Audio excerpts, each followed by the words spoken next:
them because they recognize what dumping all of those properties in the market all at the same time. They understand exactly what that would mean. It would drive their price down.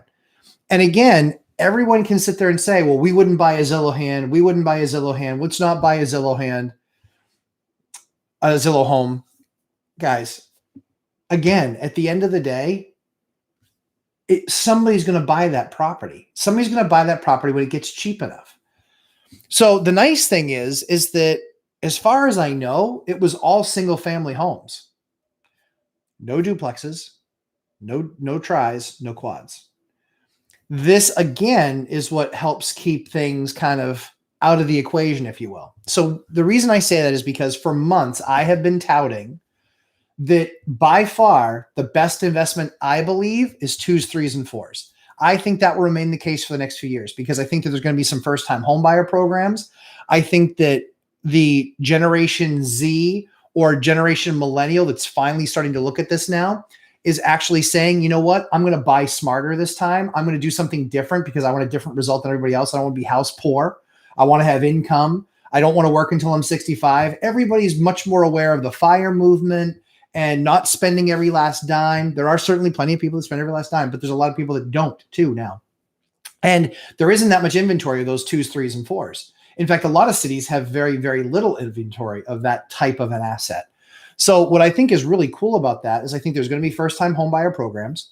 We know that the federal agencies that back most of these mortgages, we know that they've absolutely loosened up and said, hey, we want to start seeing people acquire those. I'm going to do something with Matt, the mortgage guy, who in his own right has his own channel, but does work with Mike as well. It's a great community to be a part of and spend time with those guys.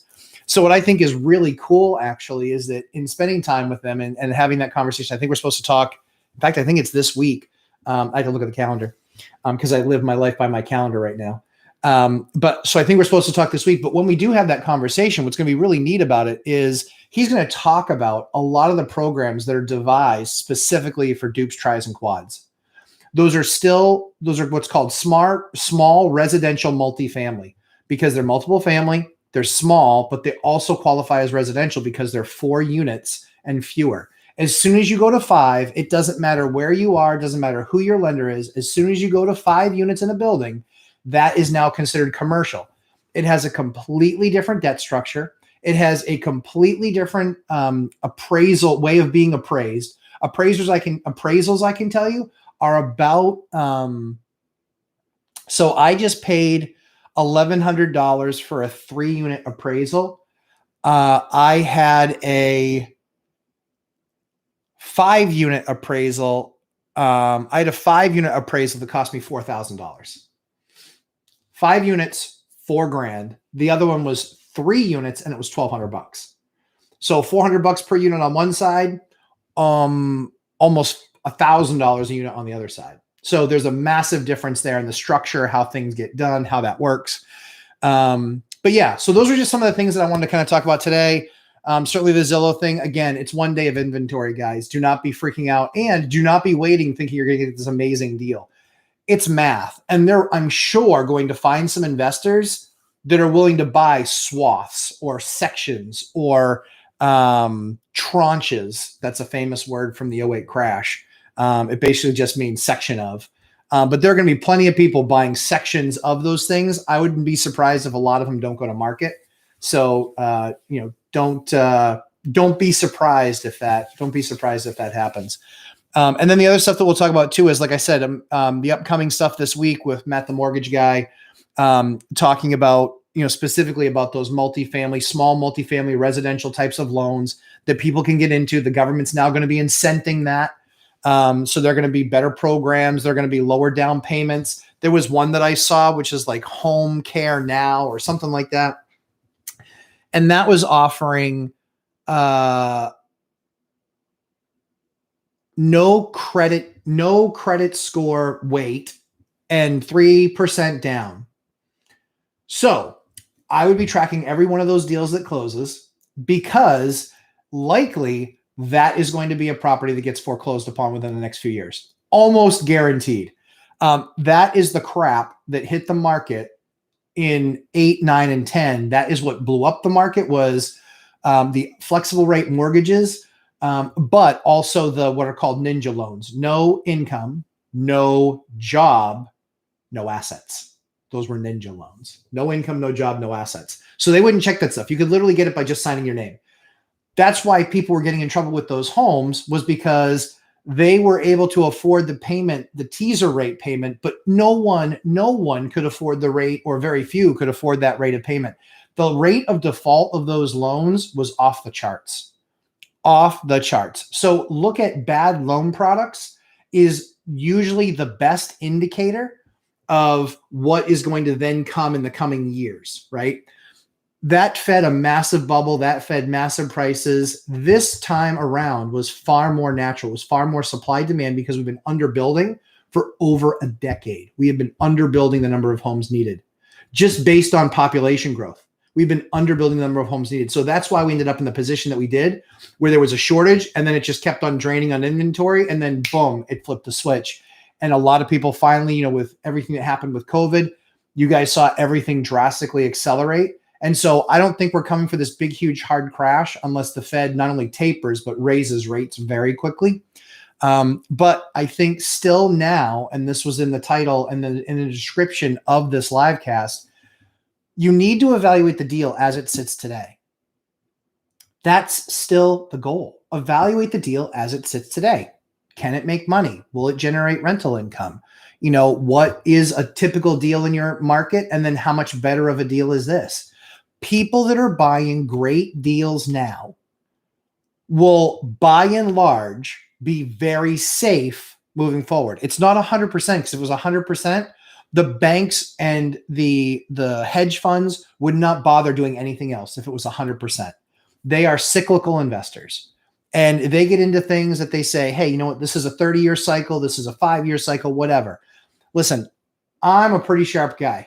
Admittedly, 9th grade dropout, but I've built a massive 8-figure real estate portfolio. That being said, I look at what other guys are doing that have the ability to move the pawns and bishops and knights and castles or rooks in their game, right? They're playing chess. So Warren Buffett creating more cash than he ever has before. Jamie Dimon creating more cash than he ever has before. These guys aren't dumb guys, Jamie Dimon was named the top banker, I don't know how many years in a row. The guy's brilliant. He understands the market. He understands the economy. Then we look at guys like Warren Buffett. I mean, the guy literally was one of Noah's mates on the ark. But this guy wins, and he wins long term. And even though the economy continues to shift and change and roll and become more diverse or different, he had no idea crypto was going to exist when he started investing 75 years ago. But here's the cool thing. They are creating cash. And this is even in the face of inflation, they're creating cash. What does that mean? That means that they see opportunities coming to buy assets that basically outperform inflation, and they're also willing to take the hit for inflation for the short term. Now, may they be right? Sure, they might be right. Might they be wrong? Sure, they might be wrong. But all you do if you hold cash is lessen the cash's buying power over time.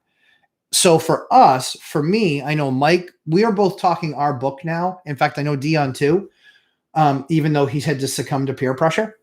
Our book right now is we are refinancing properties, and we're refinancing them at very comfortable loan to value ratios, 50%, 60%, some 70%.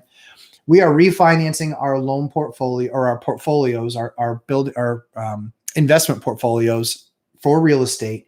We are making sure that as we're going through that refinancing process, we're not over levering asset, but we are pulling cash out of all of them, because what we believe is that rates will likely only get worse from here, or what I believe, I won't put the words in their mouths, but I believe that rates will only get worse from now on, number one.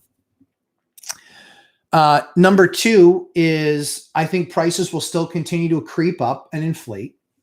Because it's still a supply demand issue. I mean, you're usually a market of 3.4 million homes, and we're still around 1.4 million, 1.5 million. And that's including for sale by owner stuff, not just MLS listed stuff. So I think that's going to be another contributing factor. And I think that when you go to get the money, the guys are doing that now are the ones that invested back in 8, 9, and 10. Because when we went to go get money in 8, 9, and 10, guess what the bank said? Not interested. Sorry, guys. I had performing portfolios. I'd never had a late rent payment. I'd never had a late mortgage payment. My portfolio was pristine. And I had a 6-figure W-2 job. And I had a mid to high 7s credit score. They still wouldn't give me a loan. That should tell you all that you need to know. That should tell you all that you need to know. So, with that being said, I am here for you. We are here to answer questions, and questions is what we have. So, let's get going on some questions. Janet Santiago, good morning, Matt. How is your daughter? Thank you very much for your time. Again, you and Michael are my inspiration to become financially independent. Janet, that is awesome to hear. That is what we are here for. We are here to give you all the data. We are here to give you all the mistakes that we made. We give you opinions, but we are doing our opinions. So I always like to say, I don't really give advice. I just share what I did. If I end up being wrong, quite possible, I'll have to find a way to manage through that mess I created. Because again, I'm doing all the things I said. I refinanced properties. I took cash out. I levered them up, anywhere from 50 to 70% loan to value. I have a few more assets, housing assets that I'm still going to do that with. So it's still going to be part of my time. But yeah, ecstatic that we're helpful to you. Love spending time with Mike and with Dion. It's always a blast. So we'll continue to do that on Tuesdays and Thursdays. But yeah, grateful that it's helpful. And my daughter, so for those of you guys who don't know, my daughter has, let me just take a sip. My daughter has a very rare cancer called malignant rhabdoid tumor. It affects only 25 children a year in the US, and it's specific to a child cancer. Many of you have been praying. Many of you have been sending well wishes. And, we've been praying for a miracle. We believe in prayer. And so we're very grateful that in her very latest MRI and on her CT scan on Friday, I did a video out on my channel. You can check out all the details. But it appears as though those cancer spots are gone, which is a miracle. We're only 4 weeks into chemo. She's only had 4 chemo treatments. And so they do 30 for a reason. But we are very blessed. We are very grateful to everyone for each and every prayer that was said. So thank you very much for asking. Thank you very much for being a part of this miracle. And she goes down tomorrow for chemo for 4 more days. And then she should be back.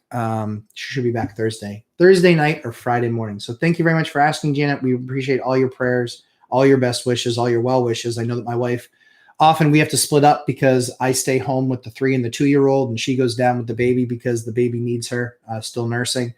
And so often we have to split up for those days. But yeah, we're super blessed, and it's been honestly, it's been an awesome thing to watch, and we're grateful for all of you and your well wishes and your prayers. So thank you very much. Eric Soleil, I hope I said that right. I'm sorry if I didn't. Hands down, the best group of guys on the YouTube University. Thank you for your time. Wishing you and the family the best. Thank you very much, Eric. Yeah, I think what we do is we make a very concerted effort not to bring you problems and then just spin you up and get you all wrapped around the axle about the problem that might be coming. We talk very practically about, here's what we see coming. Here's the data elements that we see. And then from those data elements that we see, then we talk about, okay, here's the data elements that we're seeing. Here's what we're doing to compete and combat that. Because I think that there's enough fear mongers out there. And again, my only advice that I would give people is do not listen to people that do not have skin in the game and aren't doing what you're trying to do. Like that I thought that would be common sense for folks, but a lot of people, they just don't understand, and they watch these fearmonger channels. And I'm not saying that stuff isn't possible. All I'm saying is you got to show me the math to get there. And are you willing to take the gamble that does happen, right? And I think that we all have to have a certain level of personal responsibility, personal accountability, and making sure on a certain level to diversify. At the same time, too, I'm comfortable with where I'm at. I would never tell you what to do with your portfolio or with your money or with your finances. I'm just saying what I do. And if you can glean some wealth from that and some knowledge from that, then cool. I've done my part to try and help folks out. Nathan Murith, what's up, Lumberjack? Not much. Here on a Sunday morning, have some fun talking real estate. Coming over to you from Orat's live stream. Thank you for everything. You're very welcome, Nathan. Yeah, I was actually watching that live stream until probably about 15 minutes ago. Wanted to help my wife with the kids, and we are quarantined because of my daughter being on chemo, and so we do grocery pickup. So she was literally hopping in the car, tossing the kids in the car so she could come back, and so she could go and kind of do a fun errand with them in the car so they weren't running around the house like banshees. I just had to check and make sure my office door was shut. Jan Santiago, today, please, loan tips. Yep, for first-time buyer. Can you share common mistakes to avoid when buying a duplex first-time buyer? Also mentioned toilet. What brand are you buying for your properties? Okay, so Janet, you're right. I did promise that last week and I didn't do it, so here you go. We are going to be covering that with Matt, the mortgage guy, on, I believe it's Wednesday, I think is when I'm doing something with him. So there are new programs that are coming out. And the only reason, so the old programs that exist, I'll just kind of tell you what they were. Owner occupied, you can get into one of these properties with a 3.5% down loan.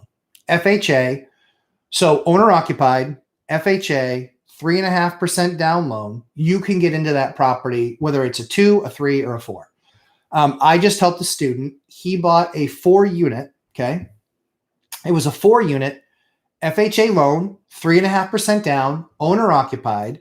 He was allowed to redo one of the units as part of the process, just so long as he would move in within 60 to, I think it was 60 days, if I'm not mistaken. I think he had to get one extension just because COVID pulls out, is challenging from a supply chain perspective and getting all the materials you need. So 3.5% down, owner occupied, FHA loan is the lowest down payment loan available right now today, with a couple new ones coming, and you just have to hunt around and find out which mortgage broker actually has those available to them that they can actually sell. They have a 3% down loan that is called like Home Now or something like that. I don't remember exactly the name. That's why I'm doing something with Matt, is because he's in the mortgage industry. He talks this stuff every day, all day long. These are loans that I can't get. So the only reason I spend time there is to help you guys out and understand and navigate that process. That's the only value that has to me, because I can't get these loans. I have more than 10 units or 10 buildings. That's what Fannie and Freddie watch. They don't want to be real estate investors. They don't want to enable real estate investors like me. They are not interested. That's how they got their clocks cleaned last time, or so they think, and they're wrong. They got their clocks cleaned last time because it was adjustable debt, because they were letting people lever up on multiple properties all at the same time and having them under construction all at the same time. And it was heavy speculation, all about buy, sell, flip, buy, sell, flip, buy, sell, flip, or buy, flip, sell, buy, flip, sell, buy, flip, sell.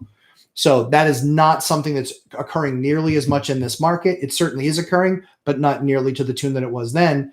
And last time when the bottom fell out, it fell out very quickly. And so people that had 3 and 4 and 5 properties, guess what? They lost them all. So that is the update on those loans. And that's duplexes, tris, or quads.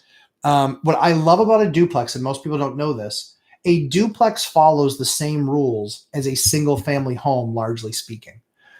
Cities often have something called certificates of compliance or certificates of occupancy. They often have these things out there that they require you to get before you take occupancy or before you start renting out a unit. And there are, every 2 years or every 3 years, it's a city inspector that walks the unit, walks the building, and then gives you a list of things that they want to see you improve or complete or get done. Me personally, I take care of my buildings. I am not a slumlord. I spend a lot of money on my buildings. To give you an idea, I spent $400,000 last year on improvements. On improvements, not new construction. $400,000 last year we spent on improvements. So the thing that I would tell you is that we spend a significant amount of money on those improvements every year. And that's, kitchens or lighting setups or heating systems or windows or kitchens or bathrooms, whatever, but we will make those improvements. And so what's really interesting about that is that even with as much pride as I took in my units, even with as much money as I spent on my units, I still got a list every 2 to 3. I still got that list. Every time I still got that list. It was so unbelievably frustrating and annoying because they were literally making sure that they walked away with a list. That's all it was. I literally had a guy next to me who had basically gutted and rebuilt his entire house inside and out. He still got a list. So me personally, I like 2 units. I love duplexes. Mike is the single family king. I love duplexes.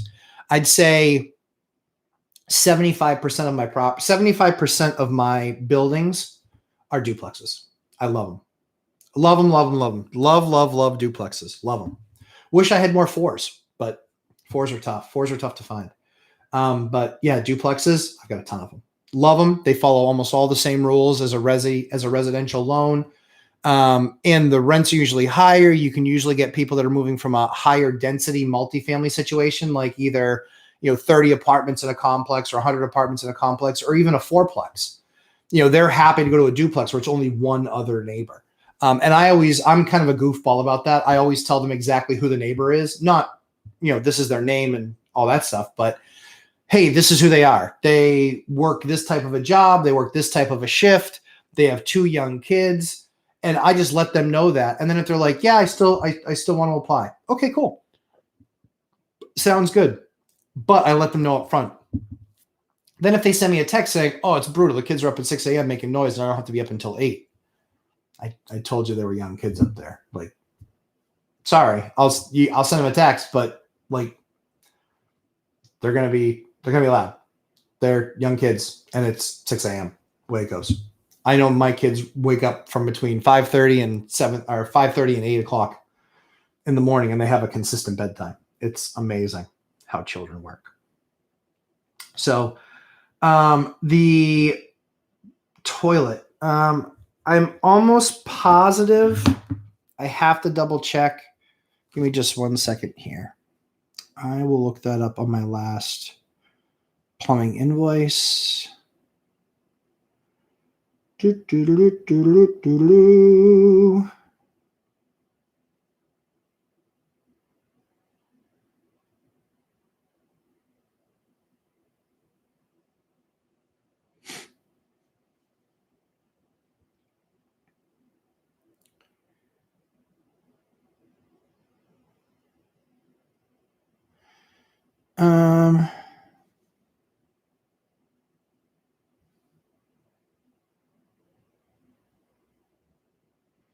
I will find it because we've done.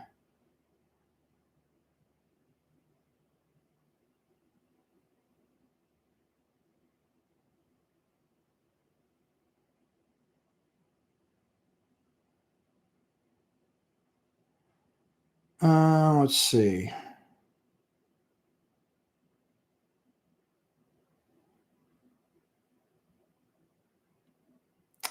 He used to put the name of them on here, and now he doesn't. Second floor, water level too high. I'm literally looking at my plumbing invoices. Gerber Viper.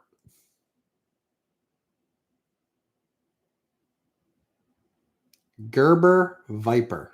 Let me just Google that, make sure that's correct. It's kind of aggressive, right? Yeah, that's what it is.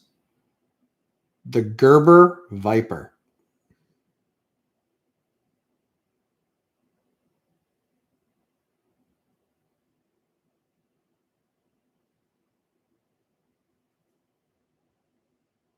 That's a 1.28 gallon flush toilet. The Gerber Viper. That's what he puts in a ton of my places. They've been good. They've been good so far. So that is the toilet, the Gerber Viper. I'll ask him if he puts anything else in there too. So I'll follow that up as well. But no, they sell first. Good morning, sir. Crimson Knight. Oh, Matt, for some reason YouTube wouldn't let me sign in. Had to go on my phone. Well, Crimson Knight, thanks for joining anyway. Appreciate that. King Antonio. Good to have you here, King Antonio.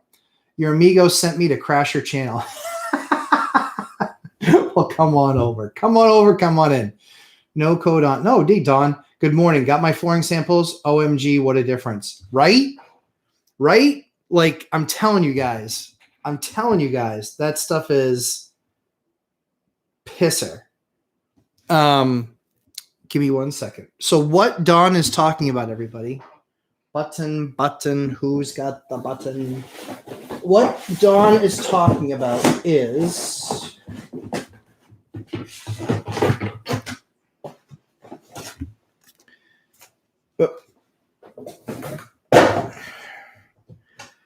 flooring.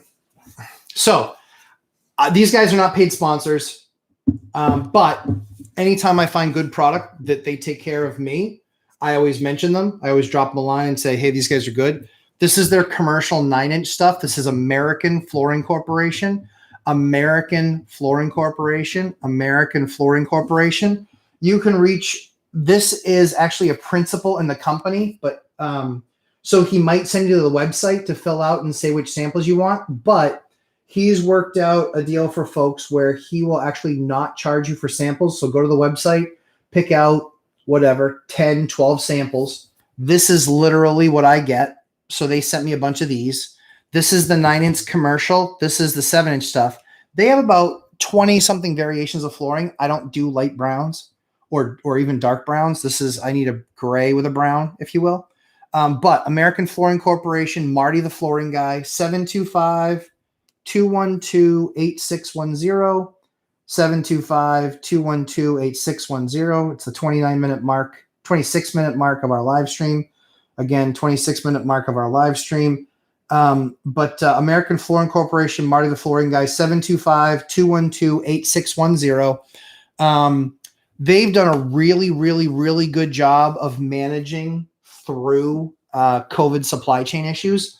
I had a bunch of projects coming up. I was getting a little bit nervous that I wasn't going to be able to have enough flooring. So I literally bought thousands of square feet of the two that I love the most.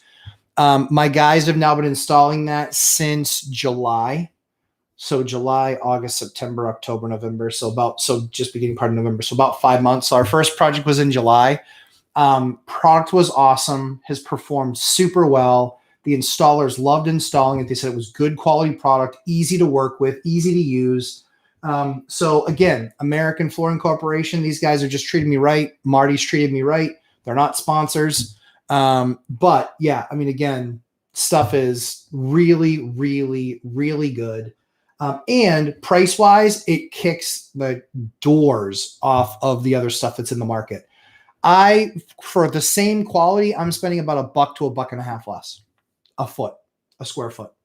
So both of these look amazing installed, but this one, holy freaking crap. This stuff is just the bomb. Like thickness, good edges. They didn't have any trouble with snapping edges. Comes with a pad installed. And this is actually a decent grip pad. So yeah, this is a product demo, but I'm sorry. I can't help it. This stuff was good. It was really good.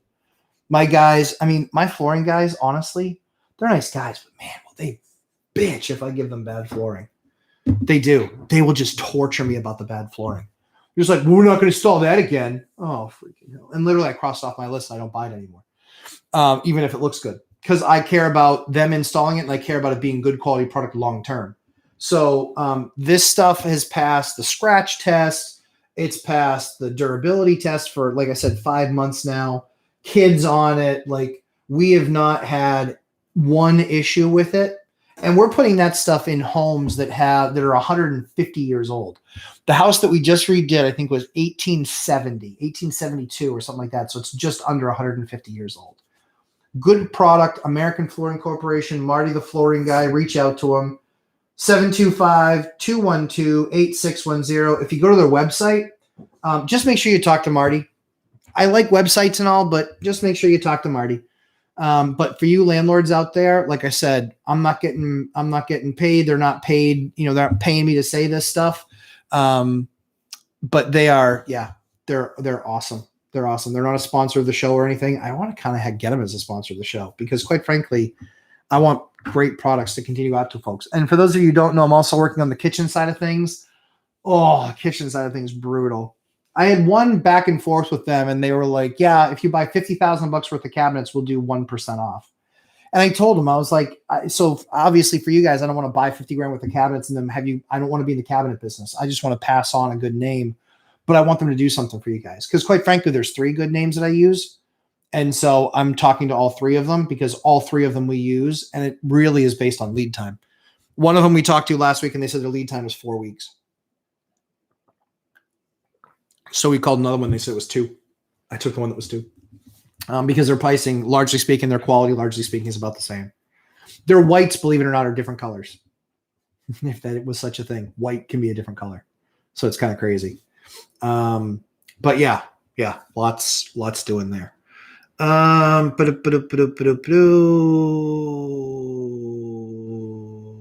Yeah, so Don, awesome. Thank you for the feedback. I'm glad that you got the samples and they crushed. Yeah, love this stuff. It's really good. Oh my goodness, I lost my place. Oh, here we go. David Manley, a duplex just came on the market, owner occupied for 40 years. Oh my gosh, Dion in 40 years. What is the best approach to determine if owner might be interested in seller financing? So I get it. If you're in Mike's course, look at all the documentation that he provided for seller-based financing, because it is killer. Number 1.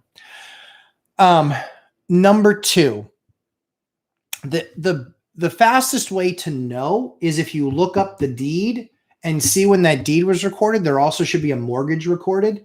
And if that mortgage was recorded in the last 5 years, maybe he levered it up. Don't know. But if you see the only recording, or if you see a payoff on the mortgage, I think I'm pretty sure all that gets filed. Yeah, I'm positive that gets filed. I would just look it up and I would just do a little bit of due diligence first. And you can find that in any, registry of deeds, county-based registry of deeds. Oh, sorry guys, just give me 1 second here.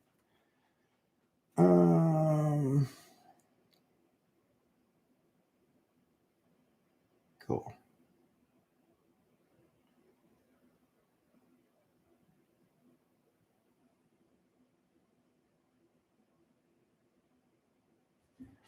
Okay. All right. He is good to go. All right. So yeah. So I would look that up first. That's the first thing. I would look that up on the registry of deeds. Sorry about that. Look that up on the registry of deeds. That's the first thing I would do. And then the second thing I would do is just ask them, write them a letter. If you can get them on the phone, great. Get them on the phone. But yeah, I think that's the key. Be prepared though. Be prepared with, if he wants to do owner financing, be prepared with, credit score, paperwork information, talking about the down payment, because he's probably they're not going to want, likely they're not going to want 0%. So there's a bunch of ways to do that, but look at Mike's course. If you're not part of Mike's course, there's other YouTube stuff out there that's not half bad at it. My only advice would be look up and see if he has a mortgage, or see if they have a mortgage on it. That's the only thing that I would do. And then based on that, then that kind of gives you your path. Because if they have a mortgage on it still, they might do some owner-based financing, but probably not carry all of it. But they might also be completely risk averse. But also be prepared to pay more, ask them what it's worth. They're going to start to get agents in, so I wouldn't give them a number. But anyway, look at that in Mike's course, because I think that he gives the best detail on that. Price and Pride. Good morning, Matt. I think you mentioned this before, but with each offer you make, do you provide multiple options, e.g. seller financing, list, etc. to the seller? So that's a great question. And so I don't, not on every deal. Some deals I do, but not on every deal. No. And usually the qualifier is, if I've seen that they've owned the property for 6 or 7 years, I don't even bother making them a, seller financing deal.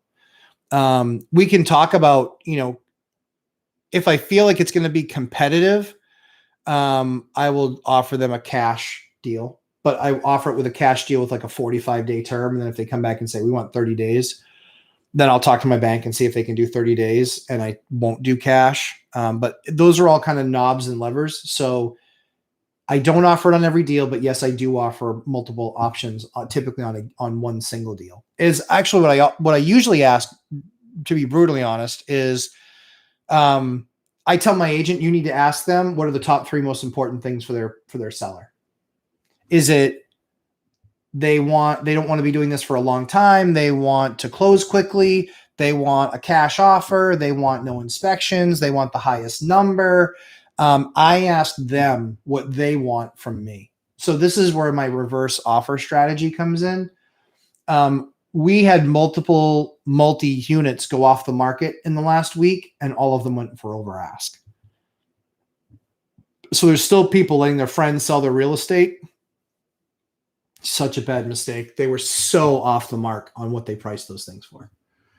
Pride and price. When you were first starting out, did you have your realtor BCC you on emails to the seller so you could see exactly what they were saying? I did not, and most won't. Most won't. I get it. You're a control freak just like me. I love it. I wish, but I would always tell them when you send them something, not to BCC me, but when you send them something, please just send me a copy. But my agent, in the beginning, my agent was more telling me what to do, and now I tell my agent what to do. And if I'm pondering multiple strategies, I'll talk them through those strategies with them. I mean, think about it,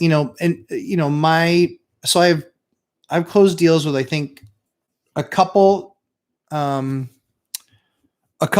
with a homeowner. I've closed a couple of deals with one agent this year, and I've closed 4 deals with another agent this year. And I dialogue it through them with them because, again, at the end of the day, they might have, when it's all said and done on one of my deals, they might have 10 hours into it. So they're getting paid handsomely. They might have 10 or 12 hours into it.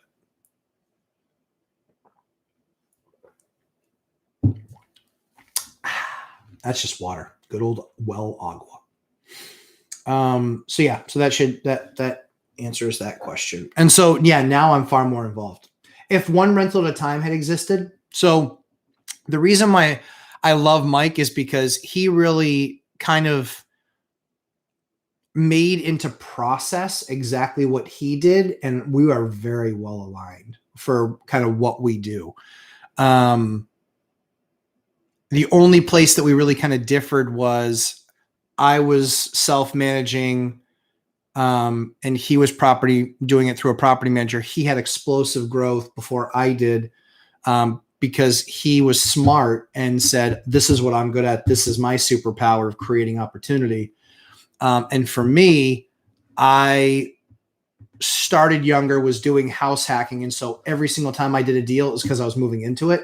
So I couldn't do more than, for years, I couldn't do more than a deal a year because I wasn't buying any properties with investment dollars. Everything I was buying was owner-occ, which we've now pretty much financed out of all of those owner-occ loans. I think we have maybe one left, and there's not much left on it. I'm probably just going to pay it off.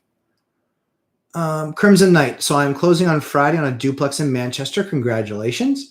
Listed $340, offered $350 with a $15,000 in seller closing costs appraised for $361. Cool. But I did have a problem with his report. Okay, cool. I like problems. Not that you have them, but that you would share them. This guy thought Bridge Street West is in the same neighborhood as where I bought near Pine Grove Cemetery. It's not on the south side. Yeah, it's not. He used a comparable on Lake Ave. Yeah, it's not. It's not. I know that area. I used to own on Bridge Street. Well, I used to own on the west side of Bridge Street. So for those of you who don't know Manchester, Manchester is New Hampshire's largest city. It's over 120,000 people, which is a small city, but it's our largest. There are kind of 4 distinct areas of, or maybe 5. So kind of downtown, then north, south, east, west. West is the roughest. North and south are both pretty good. East is pretty good. I'd say west is the worst. That's where I was invested. I was invested in one, which was east, and that was awesome. Great property. You guys can check it out. It was on Pearl Street, but it was in the high numbers on Pearl Street. And then I owned one over on the west side, and it was a nightmare getting tenants, keeping tenants, getting good tenants, and they were all decent enough on paper. They all had decent enough credit scores. They all had good rental history. I think largely people were just trying to get rid of them and That was one building that so right now I just crossed the threshold with getting the eviction moratorium over. We did a couple of evictions. So I now have 10 evictions. And of the 10 evictions that I have, I had 2 properties in Manchester for about 13, 14 years. 7 of those evictions were in those 2 buildings. 7 out of my 10. The other 3, I've been in my market now since this particular market. I've been in since 05. Is it 05? Yeah. This market I've been in since 05 or 4 or 5. So 17 years I've been in this market. And I have 3 evictions. And actually 2 of them just took place. 2 of them took place in the last 90 days. I only had 1 before that. So yeah. So Crimson Knight, I agree with you.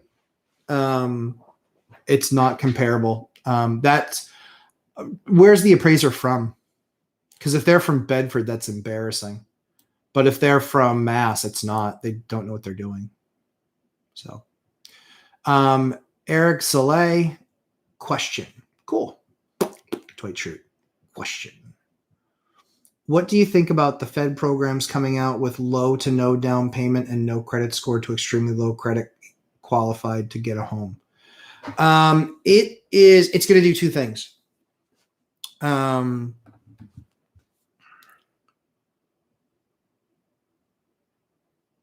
It is going to do 2 things. The 2 things it's going to do are, number 1, most importantly, is it is going to rise the price of assets. Those entry-level homes, like Mike always talks about, and I agree with him wholeheartedly, look at what your median home cost is, your median home cost in your market. You buy under that, and those houses are going to go up. Those houses are the most likely to go up in value because that's where most entry-level buyers are buying, is they're buying in that below median cost home. Because of that, right? Because that's where people mostly buy, and now we're lowering the barrier, lowering the threshold. My student bought a 4-plex with just under $9,000, a little over 8, but it was under $9,000 is all he brought to the closing table to close on his 4-plex owner occupied. Think about that. Think about that. Less than $9,000 owner occupied. Man, that is sick. Less than $9,000 owner occupied. He's making $300 a month on his building. His unit's worth $1,100 or $1,200 a month. So what I think it's going to do, I think you're going to see those people that would use those types of programs, they're going to get access to 2s, 3s, and 4s. I think that's going to further spike single family homes, because a lot of people still wouldn't be a landlord or wouldn't know where to start. So that's where I think that still there's a lot of value in the 2s, 3s, and 4s, because what you'll also find is, have a little fun with yourself, right? So look at your market. You've been tracking single family homes. If you're doing 1 rental at a time, you're largely looking at single family homes. Now, his math works for any asset, but look at single family homes. That's usually what people are tracking. Now look at what duplexes are doing. And you will find that your duplex rents might be only 80% of the cost, or 80% of what they are in a single family home, maybe. But you will find that the cost of that house is probably only 20 or 30% more than the single family home. Guys, those are numbers going in all the right directions. That's why I crush it on duplexes. So look at the videos on my channel. There's 2 of them. One of them was I turned $17,000 into $500,000 in 10 years. I own the asset outright, or not own the asset outright. I own the asset with a mortgage on it, but I have a few $100,000 of equity, and I've pulled out $500,000 in cash between refinances and profit on rent year over year. And that's just over a 10-year period. By those math numbers, you don't need 4 to even get super successful. You need a couple duplexes. So we might even be able to say from 4 single family homes to really you only need a couple of duplexes. That 1 duplex and the money that I've gotten off that 1 duplex, I still have under a 70% loan to value, which means I owe 70, less than 70% of what the property is worth. I still make over $2,000 a month on that property. I still make over $2,000 a month on that property. And I still own it. It still makes me that money, and it will continue to increase in value. Even if it doesn't, I'm not betting, and I'm not, listen, we all talk about it all the time. The appreciation game is a fool's errand. Do not chase appreciation. The only people that chase appreciation are people that lose. It happened in 95. It happened in the dot-com bubble, 01. It happened in 05, 06, 07. It's going to happen now. That's what happened to Zillow. They were pricing in an extremely aggressive rate of appreciation, and guess where it got them? It got them 18,000 overpriced homes, underwater homes, compared to what they had in it for costs and what was actually going to cost and what they could actually get for it. Right? Guys, that's just math. So again, I'm the big believer in the duplexes.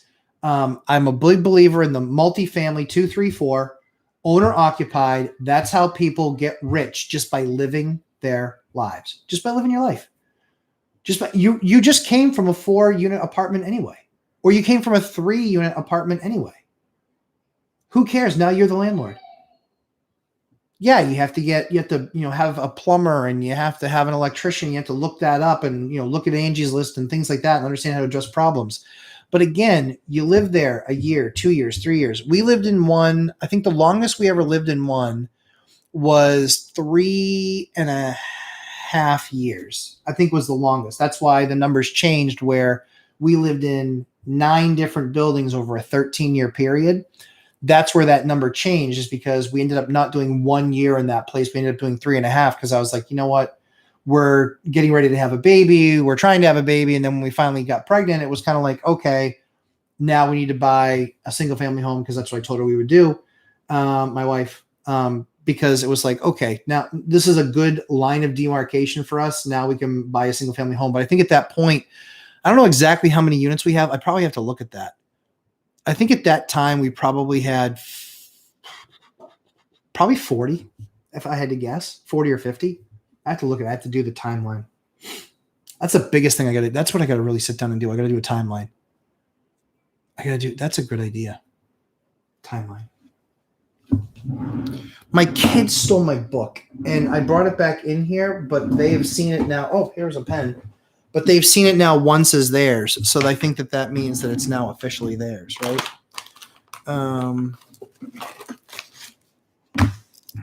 right. So timeline. I'll do a timeline. That way you guys can see that too. Timeline of props. And I don't own as many as Mike. And we just bought a bunch of them this year. So it should be easier than what Mike would have to do. Except I bet Mike's probably more organized, because he can just yell at the property manager or nicely ask Olivia for it, is my guess. Let's see. So yeah, so I think those credit quals, I think those suck. I think that's so. What I said earlier in the broadcast was, I think that's going to quickly lead to what we're going to see in the next 2, 3, 4, 5 years. I think you're going to see those properties. You'll see a higher escalation of default. So in 2019, before all the frenzy happened in the last year, 2019 vintage loans had the highest debt to income in the last 10 years. And those loans also had the highest, they had the highest default rate. So they're correlated. They just are. It's just math. Let's see. Anthony N. Rosales. Hey, good morning, Anthony. Or now good afternoon, but good morning, yeah. Just finished my Michael Zuber dose for this AM. Now here to learn from the smartest dropout I know. Nice. Yeah, I mean, that's not hard. I mean, it depends on what you're dropping out of. Like Bill Gates and Mark Zuckerberg both dropped out of college, but I didn't get that far. I dropped out of high school. But thanks. Appreciate that. That's funny. Crimson Knight, he said the quality of location was the same, Like a one-way busy street is the same as a quiet road surrounded by single-family homes. Yeah, like that. This is why I hate appraisers. It's a complete lie. It's a complete lie. Even a busy street in a bad neighborhood versus a busy street in a good neighborhood, the good neighborhood's worth more. It's the school system. It's all of the other contributing factors. I am very ready. Honestly, I want the slowdown to happen most because I want it to happen to those appraisers. Because I think appraisers, largely speaking, so many of them have gotten so lazy. Yeah, just don't get me going. Appraisers are probably my. I think I hate them more than agents. No, I mean agents. Like 95% of agents are garbage. Over 90% of agents are garbage. I'd say appraisers probably 30% of them are garbage. If you don't like it, too bad. I've done this 60 something times. I have enough experience to be able to have a credible opinion. So if you don't like it, tough. Cassidy, Iron. Good morning. I recently started looking into getting a HELOC from a duplex that I live in. Oh, you're house hacking. I love it. If I use that for a down payment on another property, should I just do a cash out refi instead? You'd have to talk to your accountant because I'm not an accountant. Interest of full disclosure, I've done both. I've done a HELOC and I've done cash out refis. So it really depends on your situation, honestly. I wish I could give you better guidance than that. But I've done them both. And it really came, for me, it came down to rate. It came down to what my plan was going to be. The only thing that you have to keep in mind is if you cash out refi, that's a 30-year fixed rate debt. If you do a HELOC, it varies, but a lot of those might be adjustable rate after a certain amount of time. So for me, the deciding factor for me would be fixed rate debt. I want fixed rate debt. That's the only type of debt that I want to try to acquire right now. I just did a couple deals that were not fixed rate debt, and everything I'm doing now is to turn them into fixed rate debt. Just because they were commercial and you couldn't get fixed rate debt unless you go non-QM, and non-QM wanted a massive amount of points or it was a much higher price as far as not APR, as far as rate. And yeah, but now it's something that I'm looking at to figure out what I can do to change it. And I might not be able to change it. And so then that would change our strategy on those properties because they would reset in 7 years. But we would just probably make extra payments every month or every year, like an extra couple payments, and knock the number of years down or knock the balance down significantly. Because I think that would take, that would knock the loan off a lot in those few years. It'd knock it. So it's a 25-year commercial amortized. My guess is that after making payments for 7 years, we'd probably knock it down to like it looked like probably a 14-year mortgage left.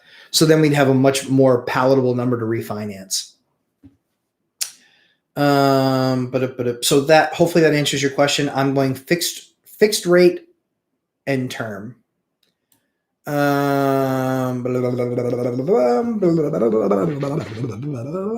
Sorry. Don, never allow an agent to put in a $72 kickout clause. I lost the land and 2 homes with ADU because of that clause. Yes, Don, I agree with you. Never, ever, ever, ever, ever worry about that because that will kill a good deal, right? It killed a great deal that you had. I'm not a fan of those. I'm not a fan of that stuff. Take it. I mean, if it's that good of a deal, just you take on the issue of that or negotiate that through. But that is something that would honestly, if somebody said that to me, that would make me not want the deal too. So yeah. Crimson Knight, sorry for the long rant. But I wonder what I could have done in this situation if this appraiser made it low and could have blown up the deal. Nothing. That's what sucks about the appraisers. There's nothing you can do. Nothing you can do. You just paid thousands of dollars for their opinion. You paid for it. The bank ordered it, so the bank is technically their customer, even though you paid for it. How awesome is that? And the reason I can get passionate about this with you is I'm in the same boat. I've been in the same boat, and I hate it even more than you do because it's kicked a bunch of my deals in the ass. I had an amazing deal. The property was being lived in. They lived there for 30 years. They had converted it from a duplex to a single family because they had a huge family. And I got that property locked up at such an, like 40% return on capital in that deal. 40%, 40%, 40% return on capital. Locked that deal up. Some jackass appraiser walked through it and said, it's a condition C property or condition C5, which means basically it needs significant work to be livable. Kind of a really stupid thing he said because there were two people living there. Two people were living there with their adult daughter. They were living there. And it was not that bad of a place. It had 100-year-old house problems. The roof was all new. The siding had all been done. The windows had all been replaced. It was because of some cracked plaster. He said the building needed $25,000 to $100,000 of work. Which is it, 25 or 100?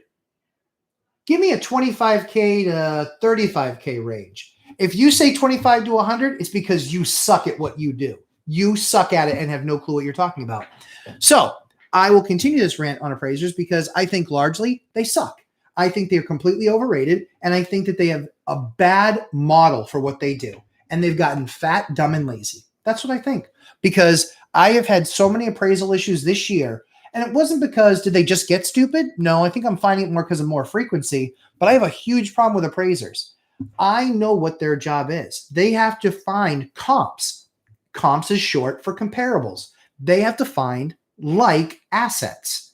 So in Crimson's example, where he's bringing up and saying, hey, they found one on the other side of town, a busy street in a bad neighborhood, and they use that for a comp, that should piss you off because that's bringing down the value of the price of your house.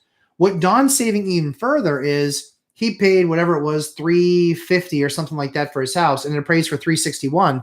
That's awesome. But a lot of times that appraiser can put something and say, they're literally telling the bank that this asset isn't worth what we paid for it. So it's not worth, the definition of what something's worth is what somebody's willing to pay for it, right? In this particular case, the appraiser's saying, nope, the bank's an idiot and you're an idiot for buying it for that because you paid $350, let's say, and they said the appraisal was worth $340. So they believe it's worth less. Do you realize the work that they have to go to prove that out? It's not nearly as much as it should be. That I can promise you. So I completely agree with you, Crimson Knight. I've seen it. I've seen it a number of times. I have called the appraiser and said, I disagree with your comps, and here's why. I always call my bank first. I call the VP first, have that conversation with them, and say, because it's still up to the bank of whether or not to accept the appraisal. The problem is the bank comes from the position of they're the appraisers, you're the layman, the appraiser knows better. And so I have never seen the bank not accept an appraisal. That said, I have made a massive stink when I've gotten the same garbage appraiser multiple times, and I got him taken off their list because I was able to prove that he was wrong. So if you see me when you're doing an appraisal, you better do the work. You better do the work because that's drastically impacting my ability to invest and put affordable homes in. So I just saw a bunch of people drop off. Maybe I pissed you off. Fine, whatever. You were probably appraisers. But the fact of the matter is that, guys, this is where it's at. Appraisals is like cash flow, right? The cash flow is real. What the appraiser can do to your deal is real. The problem is that they're so often completely out of their depth. So often. I had one actually say structural issues. I said, are you a structural engineer? He said, no. I said, did you go to college for structural engineering? No. Do you have a license in structural engineering? No. Were you a builder? No. What gives you the right to say there's a structural issue? Because there was a tilted wall on a building that was repaired 40 years ago and the wall is still tilted, hasn't moved an inch? So guess what I had to do? I had to hire a structural engineer to fight it. I hired the structural engineer, cost me $600, not on the bank. The bank on my refi withheld $10,000 because of the structural issue. I had to spend $600, right, from the structural guy to walk in and go, is this guy joking? And I was like, no, sadly he wasn't. He's like, he could not be more wrong. He goes, and he gave me, I said, I need you to list that out in the letter. He listed out 5 proof points of where the guy was wrong. He's like, he's wrong on this account because of this. He's wrong on this account because of this. He went right down a list and absolutely tore the guy a new one. Guess what? I have that appraiser up for a review.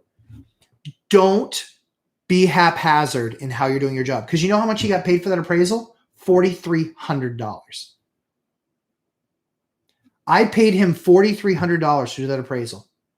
The bank accepted his appraisal. They withheld $10,000 from me. I had to spend $6,000 to get my 10 back. That is why I can't stand appraisers right there. And this is not the first time with him, and it's not the first time with another appraiser. But that's what I'll tell you. 70% of appraisers, really good. I have 2 or 3 that I know in my area that whatever they say over what I say, I would take their number.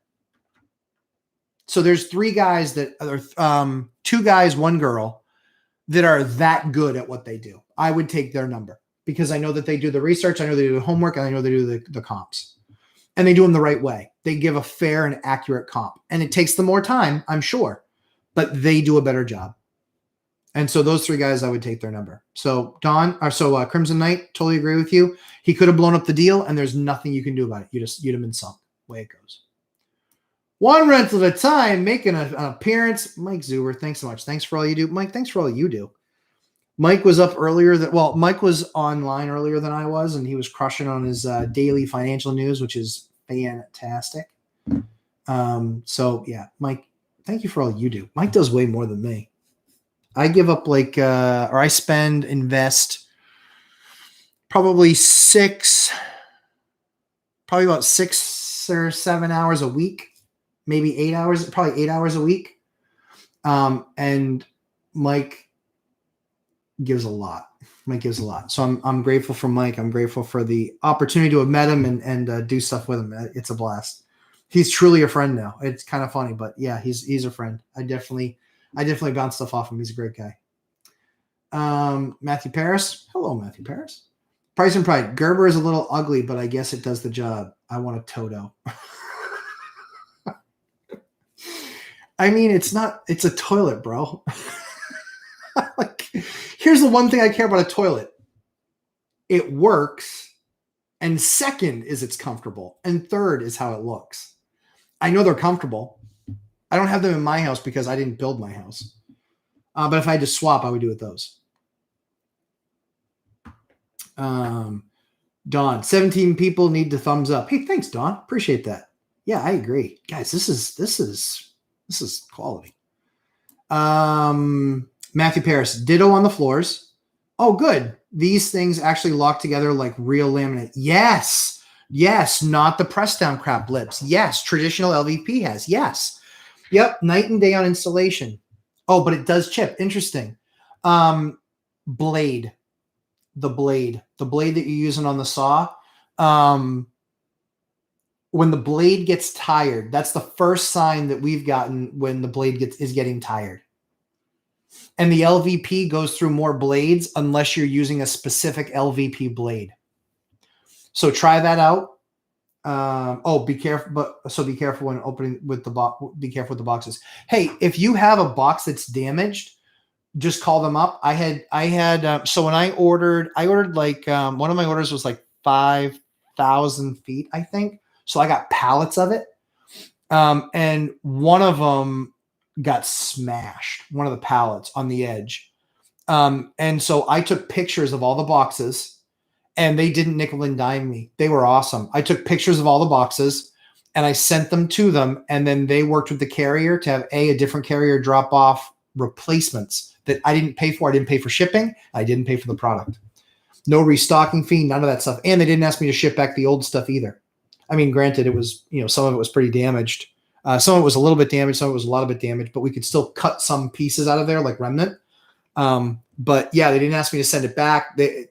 Guys, on a company that usually, like I said, for me, it's about company standing behind their product, company delivering great product. When something happens, they take care of it, and good quality product. Yeah, the stuff was the nuts. I mean, like I said, I don't think Marty watches, so I'll just say it. I would, at this point, I probably wouldn't use anybody else for flooring.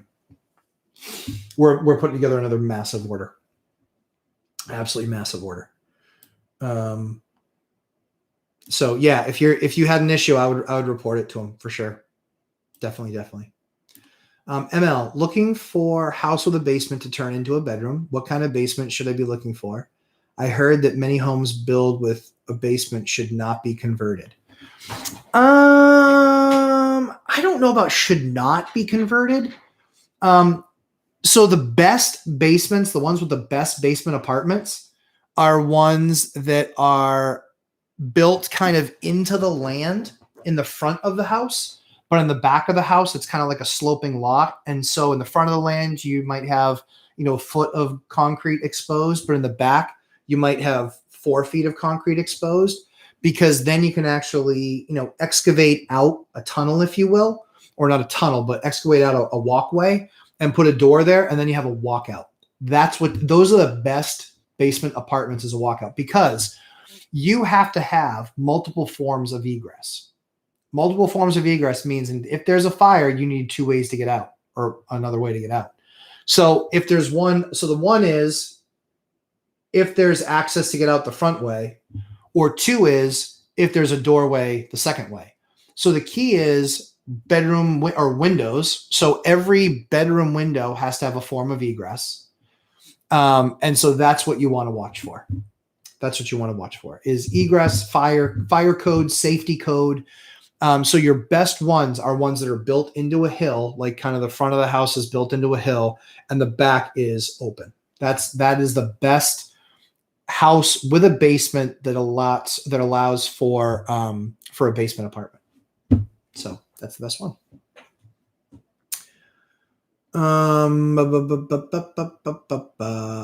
Invest to wealth. And so then the other thing too is on that is in the older homes. So usually you want to have you need to have a real concrete foundation.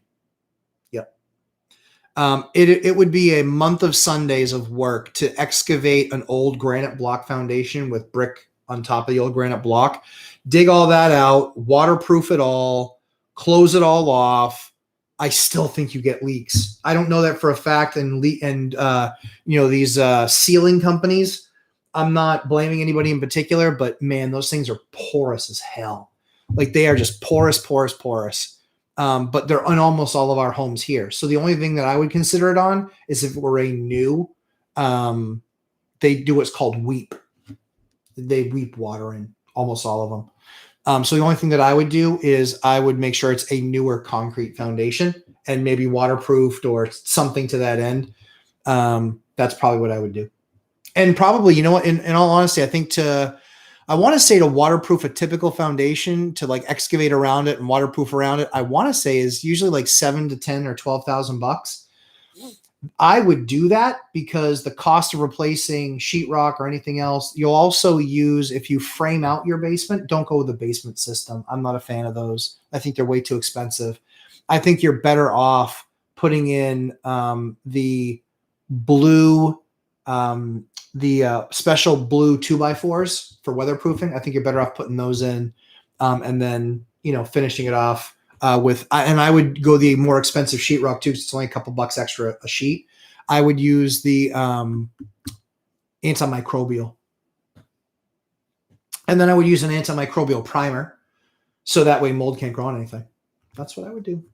And then I would use same thing with the insulation, Roxol insulation. It's actually spun from lava. Stuff is freaking killer. Love it. And it's antimicrobial. It's also anti-pest. They can't chew it. And yeah. And it's better. So it's better than the pink stuff, the fiberglass stuff. Again, these are all my experience. You can combat that if you want, but these are all my experience and the construction and the flips that I've done over the last, or not flips, but the rehabs that I've done over the last 20 years in all of my own properties. Invest to wealth. Marty asked people to order samples from the website, 5 samples. Okay. Yeah, he's probably trying to, get it down a little bit. Because again, I can honestly tell you, I pulled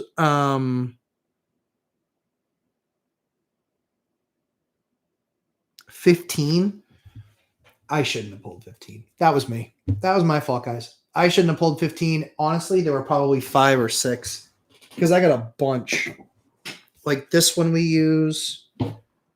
This one we use. This stuff is beautiful.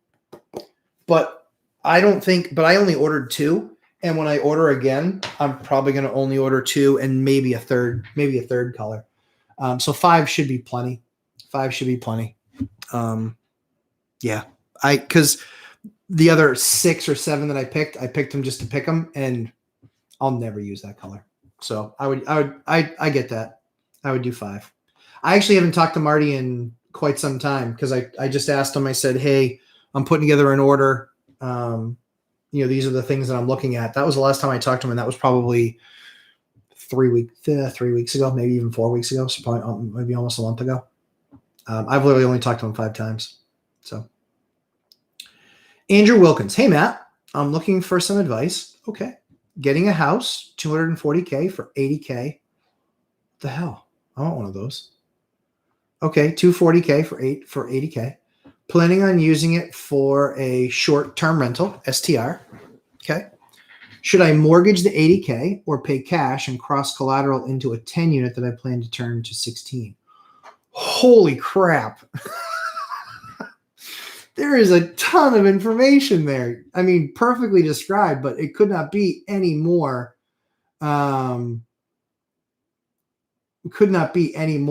Like, wow. So there's a lot of stuff that I don't know to give you the advice. However, if it were me, if it were my life, I would not pay 80 cash. I wouldn't.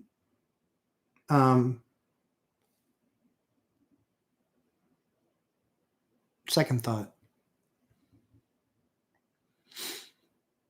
I might pay 80 cash to close and then refi it.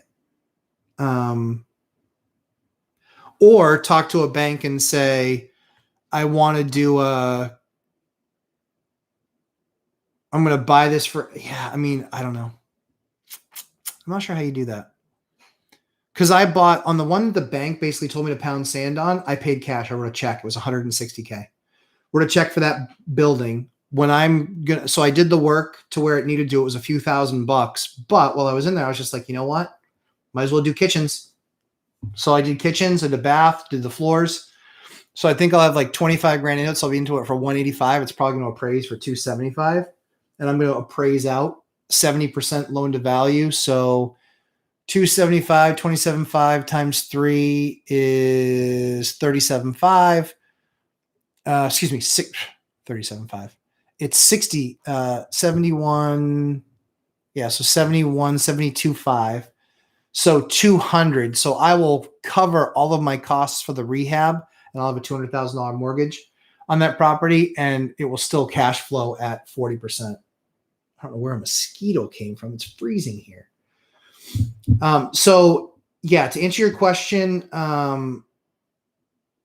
it depends on what the bank is going to let you do, Andrew, with that. I would talk to the banker and make sure that you have the best laid plan out with the banker so they know what your plan is. That's what I would do.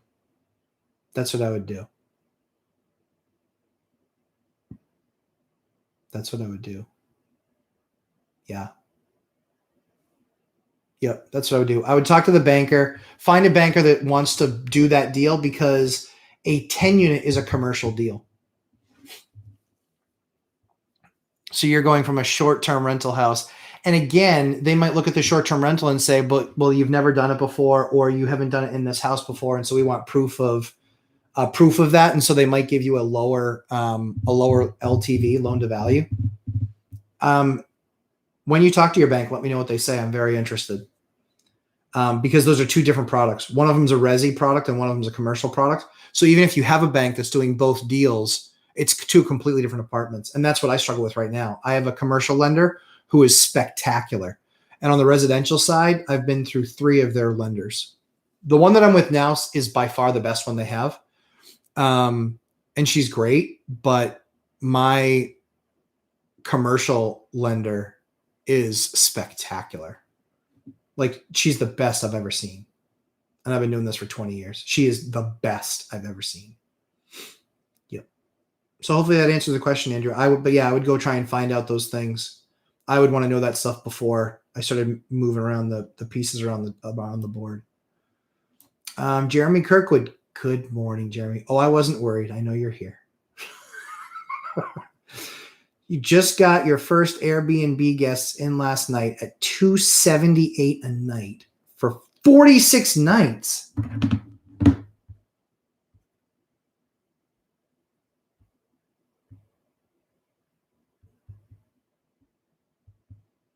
Son of a.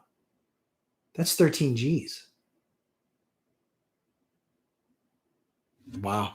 That's awesome. Good for you, Jeremy. Where is it? 8 female iron workers. Very different. I'm sure. Dude, that's a hard job. That's a hard job. Whew, good for them. I'll love that. So yeah, I'm very interested to hear how that goes. 46 nights, start the countdown now. So that's basically just before Christmas is when they leave. They leave like Christmas Eve's Eve. Wow. Cool. Crimson Knight also got my flooring about 15 damage boxes out of 200-ish. Wow. Signed a contingent upon inspection to call them back and file a claim. Cool. So yeah, like I said, so here's the only challenge with that company. Again, they control the manufacturing process. They control a lot of, obviously the supply chain. They're doing an amazing job there. Shippers are a nightmare right now. It's a shipping thing. And these guys, they have been super responsive. They got me my boxes back. So almost 10% of your order was damaged. Yeah, I would say out of mine, it was probably 3% of my order. But they made it right. They made it right. They did it fast. I couldn't complain. And again, I won't ever hold somebody else responsible for somebody's issue. These guys, I'm sure, put it on they don't want returns. So they put it on the truck and it's in great shape. And by the time it makes it here, to me, it usually comes from Vegas. So by the time it makes it here to me, it's been on trucks all across the country. And some people are just sloppy. Not if they went to Dion's School of Trucking and Loading. Guarantee they're not sloppy. That guy is meticulous. And don't believe that he's lazy. It's such poo-poo caca. Jeremy Kirkwood, exactly. Find what the seller needs and get creative. Yep, exactly. Do you ever stray from your buy box? Do I ever stray from my buy box? Corey, re-ask that question only because I want to make sure I'm answering the one that I think you're asking.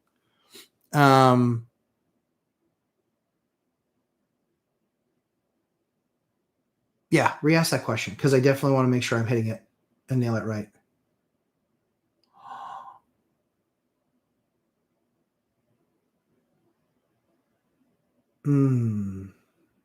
Crimson Knight. Interesting.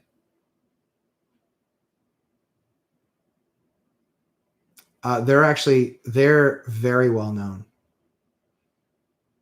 I wonder who did it. I actually know that appraisal company. They're very well known and they're very good. So I am shocked that you had an issue with one of their appraisals. They're amazing. Whew, wow. That's amazing. Sorry to hear it happen, but yeah, that's crazy. Calliville, thanks for all the info. Calliville, you're very welcome. I'm glad you enjoy it. I enjoy giving you the info and always feel free to ask questions. Let's see here.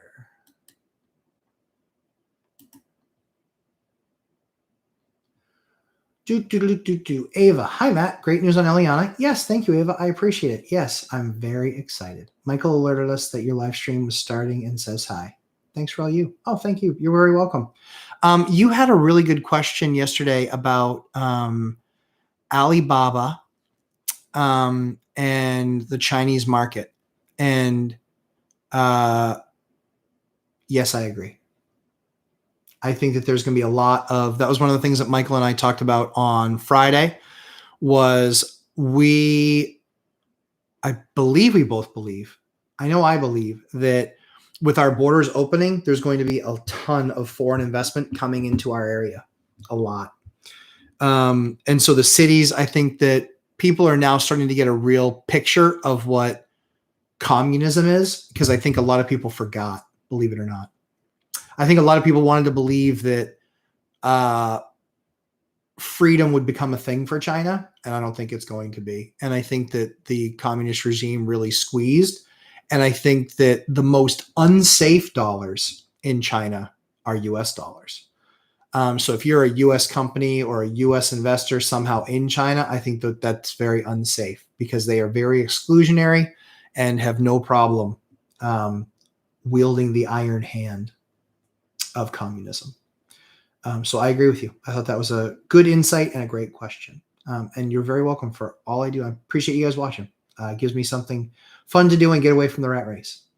Crimson Knight, also regarding the IBC boilers, you get NH Saves discount on propane too, right? Yep. The website only states natural gas.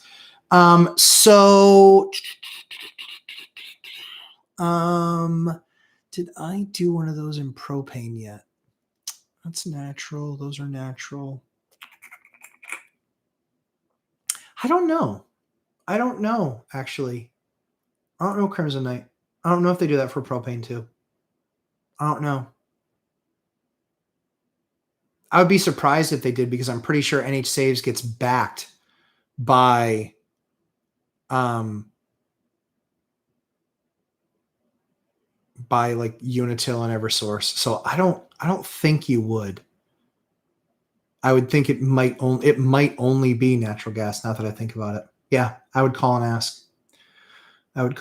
For sure. Real career, young money. Nice. I like that. That's cool. I also buy 2 to 4 unit properties, mine in Tennessee. Very cool. What's your outlook on that property type versus commercial and single family? So I don't know your market at all, but in my market, that is all I will be buying. Single family homes have been unaffordable here for rental for about, trying to purchase them for about a year and a half. Their cash flow sucks. And when I say sucks, I mean like your alligator maybe plus couple percent. So they're garbage here. And that's what they track in that affordability index. So the duplexes, like I was saying earlier, so I believe 2s, 3s, and 4s. I think you're on the right track. So if I were in my market, I don't know how it compares to your market, but in my market, I'm buying all 2, 3s, and 4s. I'm buying some commercial, but only if I get an amazing deal. But I'm buying 2s, 3s, and 4s because the cash flow on them is ridiculous, and the cost of them is only slightly more than a single family, but largely less per unit. So I love 2s, 3s, and 4s. Duplexes are still my favorite because they're by far the most liquid. And they have the fewest additional rules on them, like 3s and 4s, with like local certificates of compliance or certificates of occupancy. Those exist in my state. I don't know if they exist in any others. But yeah, 2s, 3s, and 4s is what I love in my market. That's what I'll continue to buy in my market. And if you're wondering when the most recent purchase I made of a 2, 3, or 4 was, I bought one last week. Haven't closed yet, but I put it under contract last week. So, and I helped a friend get one under contract, a 4 unit. She's awesome. Her and her husband are absolutely fantastic people, and they're good landlords. They're great landlords. They own 1 3 family. She called me, asked me my opinion on it. And I thought the deal was a screamer. I told her a couple things about it because it's actually only a few houses down from one of my units. I already have non-buyer's remorse. I should have bought it. I was just dumb. I've just bought too many recently, and my bank's going to have a conniption because they don't want what's called unseasoned assets. Thanks. I'm sorry. I had to take a breath. What's your outlook on property type versus commercial and single family? So I think 2 through 4s, to finish the question. I think commercial, the only scary thing about commercial is your debt, the debt service on it. The debt structure is the scariest part of commercial right now. Debt structure. That's by far the scariest. 3 years, 5 years, 7 years, it will reset, and it will reset to market plus. I mean, you could literally and legitimately be looking at 6, 7, 8%.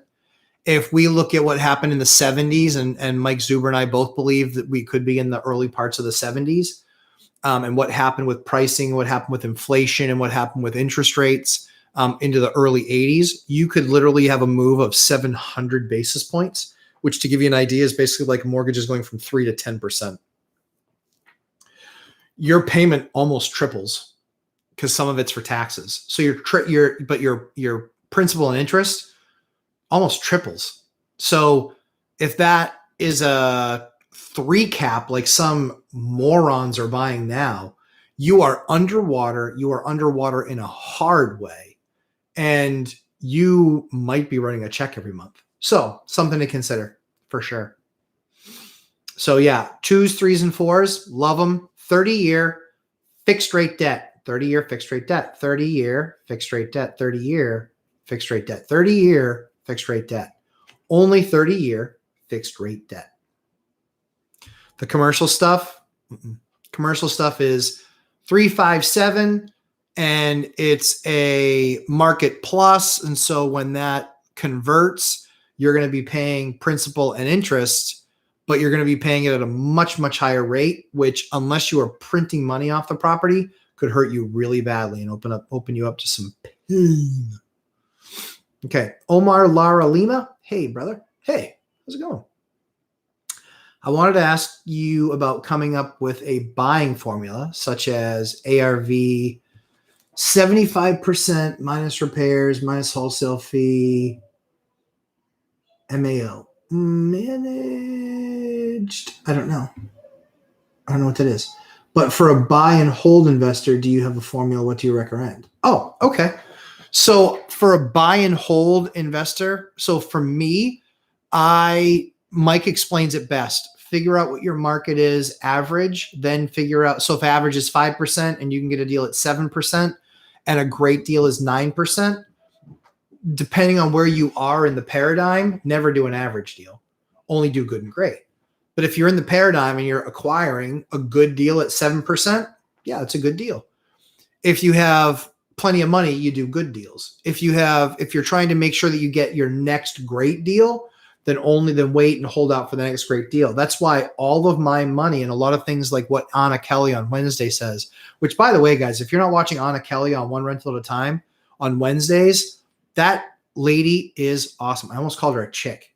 But that lady is awesome. Like, that lady's pure fire. Like, that lady I watch because Mike's awesome, obviously, and all of his experts are great. But if there's one that Ashley, my wife, and I watch together, it's Anna Kelly. She is just, man, that chick is awesome. I'm hoping when COVID's over, I get to meet her sometime because such a huge fan of hers. I think she is just next generation investor. Just, she's so good. I love watching and hearing her stories. So anyway, I digress. Sorry. So I think Mike's path is perfect, which is figure out average, figure out good, figure out great deals, then do good and great deals. Dion says it, I say it, it's always a good time to do a great deal. And so, yeah, I do my deals. And so I think that the deals that they do, I think are just absolutely awesome. In looking at that and figuring out what the formula is, that's the formula. The formula is what is average in my market, what is good in my market, and what is great in my market. Once I figure out what average is, I know what good and great are, then I'm always looking for that great deal. For me, like Anna says on Wednesday, before I went off on my love tangent for Anna Kelly, before I went off and said that, the point is that she said something absolutely brilliant that almost every real estate investor knows, but sometimes gets away from and doesn't pay attention to, especially in the last 2 years. You make your money on the buy side. You make your money on the buy side. That's what happens. You make your money on the buy side. So for me, I was only looking for great deals. So what did I do? In looking at those great deals, I did one thing and one thing only all the time. The one thing and one thing only I did all the time was a great deal.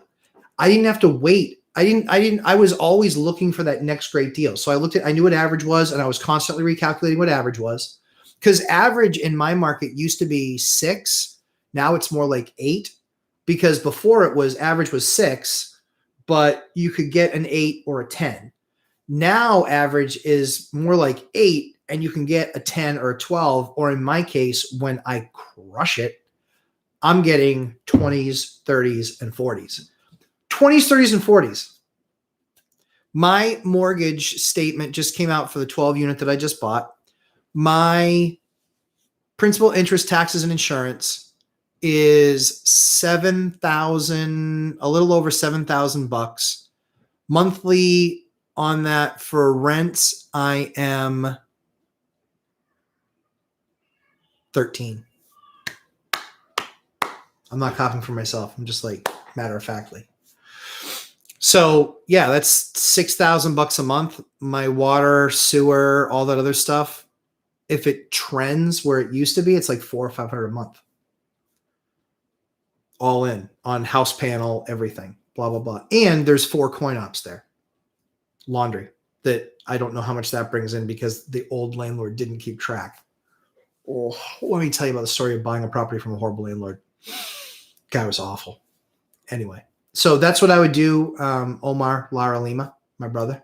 That's what I would do. I would have good, great, or average, good, and great. I would be constantly watching that trend, and then I would be, if you're limited on financing or finances, then I would only do a great deal. And if you know, like on this property that I just bought, the day it hit, I called my broker. I said, I need you to go walk that for me because we're in quarantine. I need you to walk it with me with a Zoom. We walked the entire building. I still have not been in the building. I still have not set foot on the land. And I bought it via a Zoom call. And that's it. And that's a done deal. That's going to close in a couple weeks. So yeah, that's what I would recommend. Real career young money again. Okay. Also, at what level of return would you start seriously consider changing asset classes due to reduction in net returns in real estate? That is an awesome question. I have no freaking idea. I haven't done that math yet. So I track single family. So I have 7 searches that I do. Do not do this, by the way.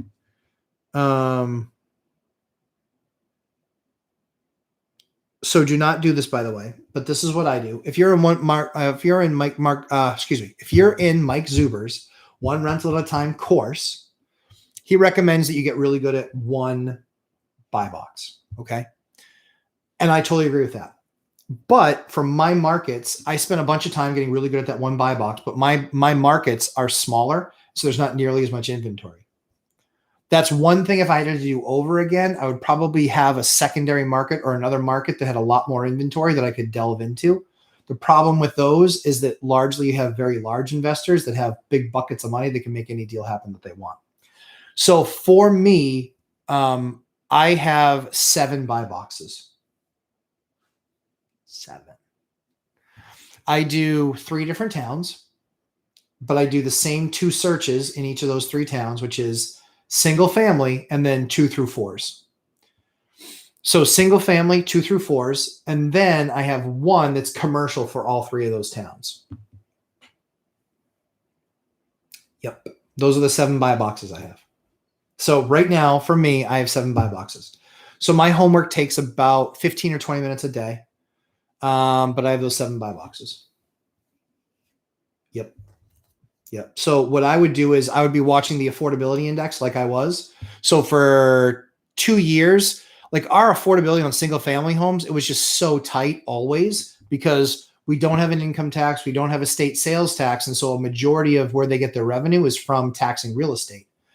So because of that, for a ranch, like just a 3-bedroom, 2-bath ranch, in one of our neighborhoods, you could have a $7,000 tax bill, property tax bill. But because you're not paying the income tax and sales tax, that's where it kind of makes up for it. But if you take that $7,000, Divided up by the 12 months a year, you're looking at just under $600 a month is going towards taxes, right? Well, if the house is worth $300,000 and you get a 3,000 or 3% loan on it, then you're around $900 for that payment. So you're now $1,600 for that payment, let's call it, right? Then plus insurance, then plus maintenance costs. And that house might rent out for 2 or 22. It's really tight. Really, really, really tight for what it's worth. Especially when I can, on a duplex, I can buy that same duplex for probably, that one was, let's say 300. I can buy a duplex for 400, but my rents are only 10% or so less than the single family, maybe 20% less than the single family. But now I've got 80% of the $2,200. So let's say I've got 2,000, but I've got it twice. Now I've got 4,000 and I only paid 400,000 for the property. It's just math. So that's where I've been doing duplexes, because I always love the math on duplexes in my area better than I did on anything else. The 3s and 4s, I'm less excited about those just because I have to spend more time working with the city. And it's not that they're bad people at the city, but I'd rather have something that's, duplexes aren't even looked at. So it just makes it easier for me. And it's, I'm on my own schedule and we're not always looking at, oh, well, maybe we should do this upgrade, or maybe we need to do smoke, or fire suppression systems and all that other stuff. That used to be for 6 units and up, and now they're trying to push it down to 4 units, but they haven't had any success with that yet, thank God. So that's what I would do. So I just look at what the assets are returning. And I love something that Mike Zuber from One Rental at a Time always says. He always says, what always makes the decision for me on any given deal is which one yields the best. Same thing here. I just do a lot more duplexes because the yield blows the doors off of any single family. And if you're single family in my market, you're largely betting on appreciation because the rents haven't appreciated nearly as much as the values have. And I think almost every single family home in our market's probably an alligator at this point, or close to it. Single families, unless I'm getting an outrageous deal, I think they're pretty bad. I mean, rates are pretty low, but my rate, I pay higher. I'm 4.5% if I'm a portfolio loan. So I'm not getting a deal at 3%. So if you can get one at that, yeah, with low down payment, sure. But my numbers are always different. And so I have to really, that's what keeps me out of single family, largely speaking, is because my money's so much more expensive. Let's see.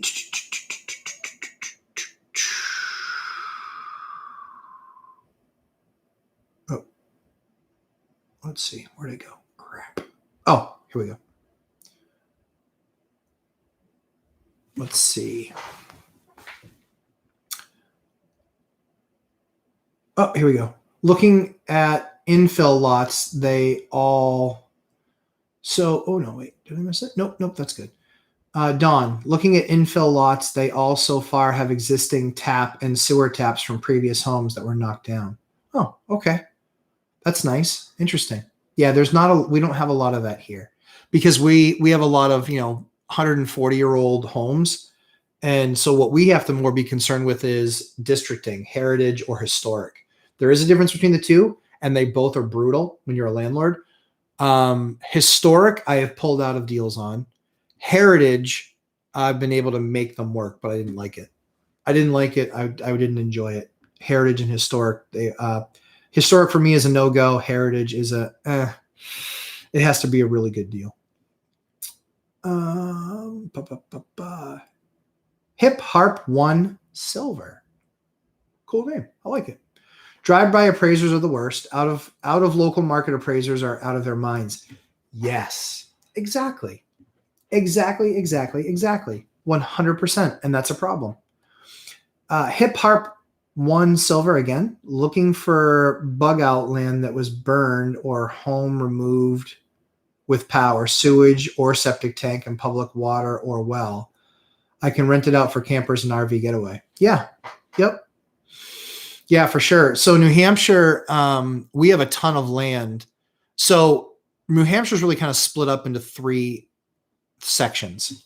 The seacoast is one section.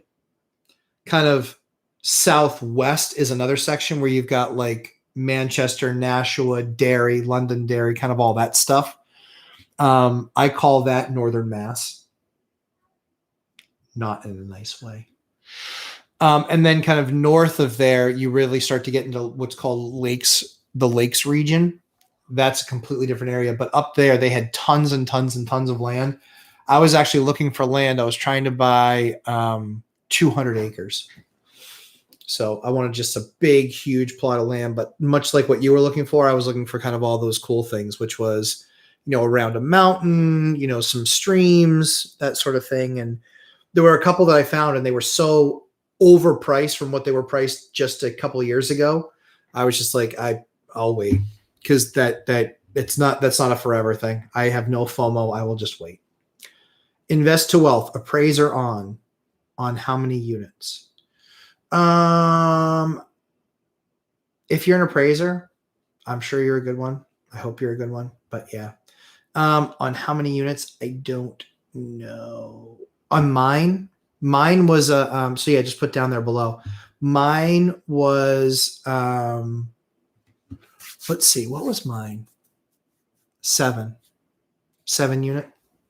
7 unit on one, and then the other one was a duplex turned single family that I'm turning back into a duplex because it still has the zoning to do it. So that's one of the things I actually did a video on ADUs and checking zoning, because you can a lot of times find something where it was changed to a single family, but it's still in an R2, or my area, it's R2. But you can still find an R2 zoning. So yeah, it can be huge. It can be huge. A huge opportunity. Invest to wealth on how many units. So if that's what you were asking, I answered. But if you want something else, let me know. Eric Zilay. I think that. Zilay. I'm starting to see it's more beneficial to build new than buy old and rehab. Okay. 130 a square foot to build new or buy old. We can build a new 1,900 square foot, 4-bedroom, 2-bath home for $255K, 4 to 6 month turnkey time frame. Yeah, so here in my area, you can't build for that. So I agree with you. It's good you're running the numbers. New builds where I am are 300 a foot. And there's nothing older real estate that's 300 a foot. But yeah, in your market, you might be in one of those very rare market. So the importance in your market, if those are the numbers, it's a no-brainer. You go new build, I think. I mean, if it's the same exact price as old build, yeah. If I were in your shoes, that's what I would do. I stare down the barrel of $300 a foot when I look at building new. There are 1,700 square foot ranches in my area selling for $529. There were 1,500 square foot ranches selling for $499. This is more than 300 a foot. So yeah, it's like $333 a foot, $330 a foot. Yeah, not good. Toilet importance to me: 1, turds go away. Exactly. Function, and then cost, maybe. Like, yeah, function. It's got to be a good toilet. It's got to be a good toilet. REI Cowboy. Hey, Lumberjack. Big fan, but first time on live stream. Hey, REI Cowboy. Thanks so much for joining. I'm glad you did. And thank you for saying you're a fan. I appreciate that. I meant the corners chip easily. Okay, the corners chip easily when handling them. Pro tip, I installed my entire floor with a razor knife, with the exception of corners, of course. But corner chips are to be expected with vinyl. Yeah, they are a little bit. Overall, 5 stars from you. Okay, so 5 stars, that's good. So it's great. Interested to know in which product you picked. I guess it was probably just the normal. It was probably the normal house stuff. The what is it? Econo 5 stuff, which is a 12 mil wear layer. The plank is 200 mil. That's probably what you put in, is my guess. We have not had any issue of that with a commercial, or crap, I ripped the sticker off that one. I'm so bummed. But I think the next level up from that one that you might be talking about, But yeah, it is a vinyl plank thing for sure. KN, do you use Ultra 5.0 or super thick 6.5 flooring? Ultra 5.0 or super thick 6.5 flooring. I don't know if that's their stuff. I used, I can't believe I took that off. I'm such a dummy. I used, so we used their commercial grade. We use this one.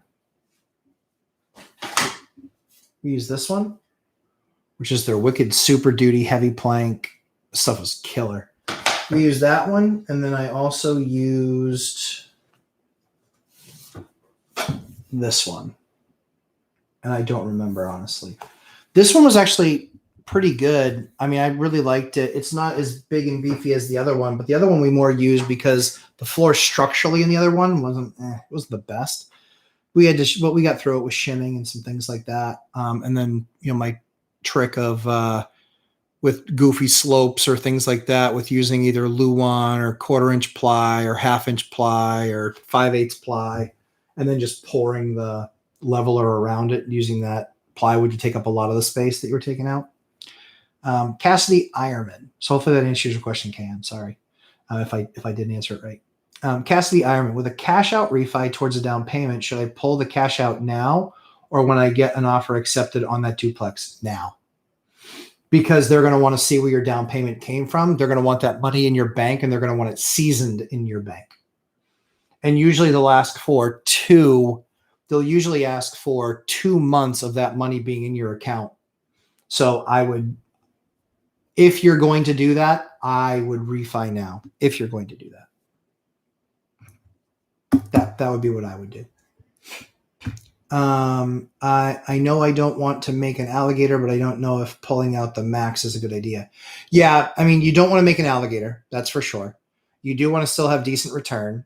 An 80%, 80% loan to value, the way I look at 80% loan to value. So it costs you 8%, right, to sell a house. So if the market goes down 10, 12% and you're 80% loan to value, what it's going to cost you to sell plus, which I would, sorry if real estate agents are watching, but I would work, if you're somebody that's an investor, they like investors. And so if I were an investor or I am an investor, I negotiate what their rate is on a deal. They shouldn't get 6 points on a deal that I'm going to constantly be bringing them business. So I work with them on that. And that's what helps them get exclusive. But then the other thing too is, to your point though, is that 8%. So let's just say if you negotiate the rate and it's different, but let's just say it's 8%. Then if the market goes down 12%, then you're basically net even.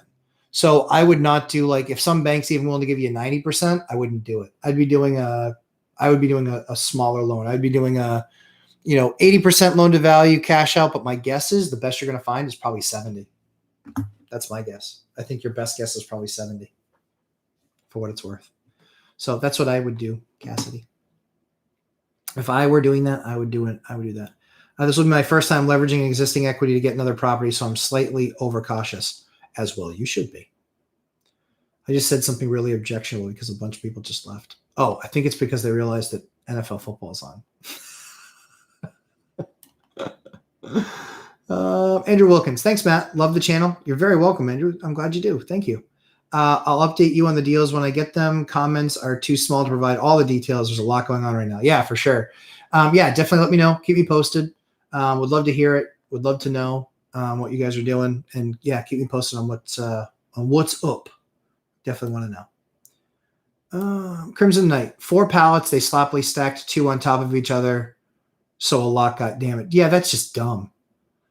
That's just dumb. And that, I guarantee that wasn't American flooring. I would call them. I would call them and tell them. So as soon as mine showed up, I took pictures and I sent it to them. And I think that's why they had the awesome turnaround. So they showed up. I did pictures and took care of all that stuff. So yeah.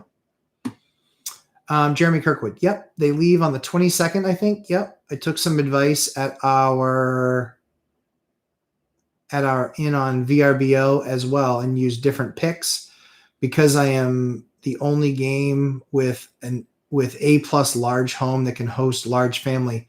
I put it on for 400. Oh, very interesting. Wow. And then they called and negotiated and got that price to what they got it to. Cool. Cool. I like that. I like that.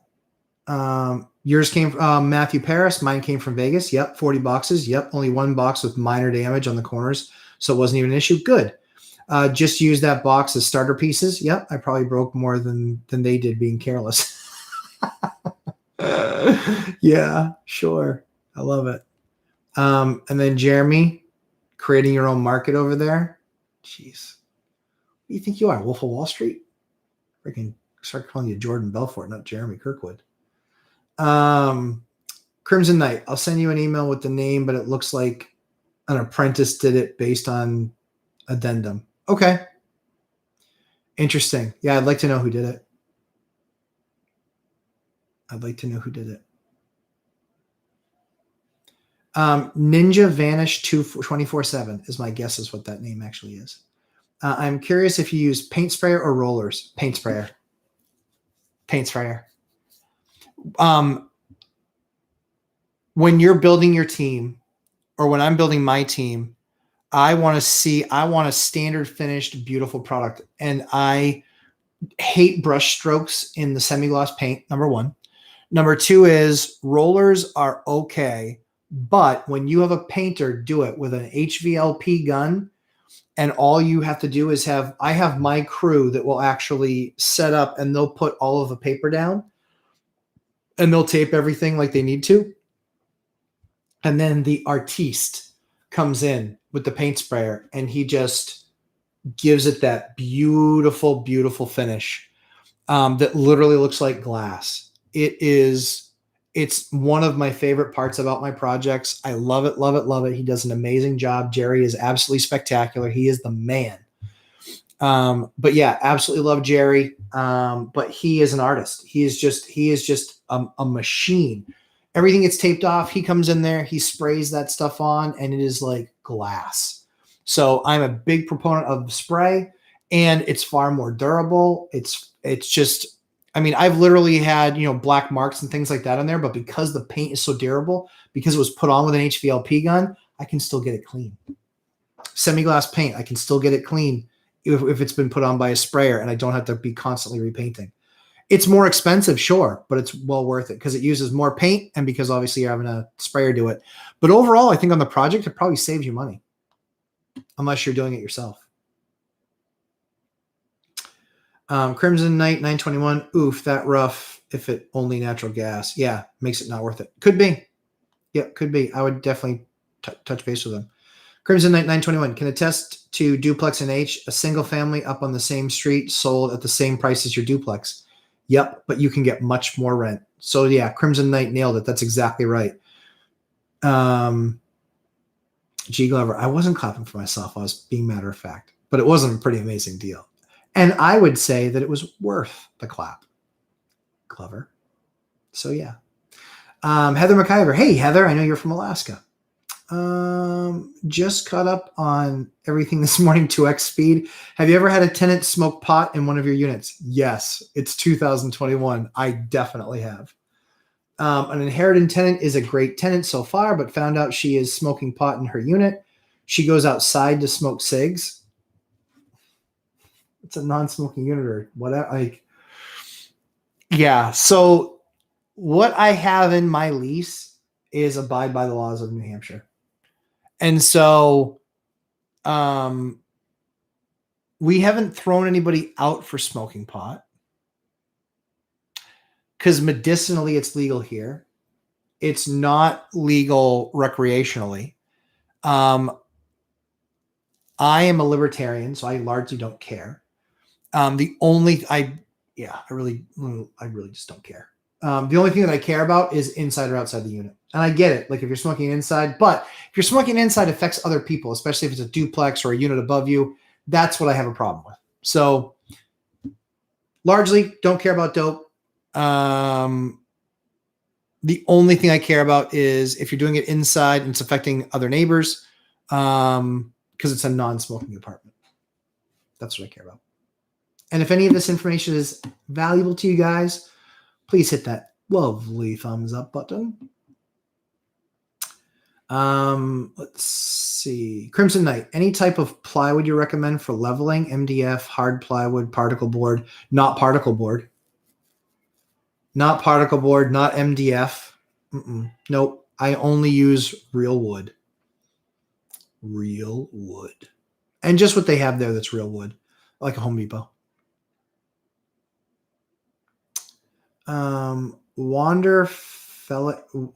Crimson Knight. Wander Fexillo 3000, a good paint sprayer. I don't know. I'd have to look at mine, honestly. So one of the things that I do for my commercial equipment is I monitor Home Depot because they phase out a lot of their commercial equipment, and they do it after it's rented X number of times, or they do it after it's X number of years old. And so I watch that stuff all the time. I got what's something called an electric eel drain snake. It's 100-footer, power drain snake.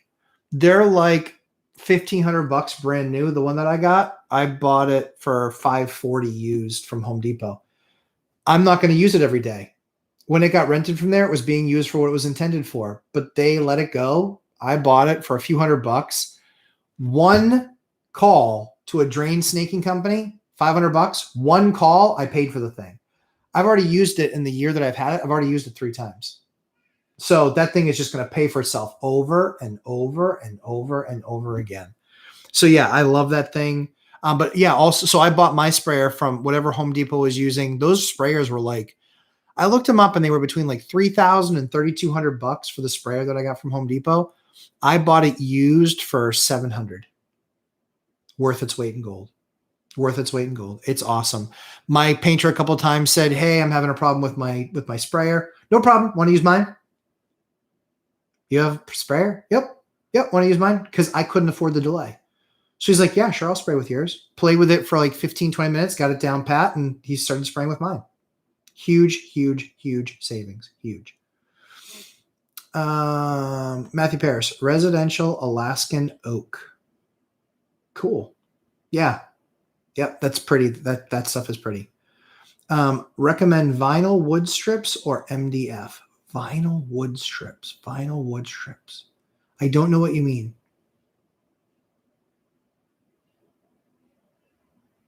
I don't know what you mean. Recommend vinyl wood strips or MDF? I'm not sure. For what application?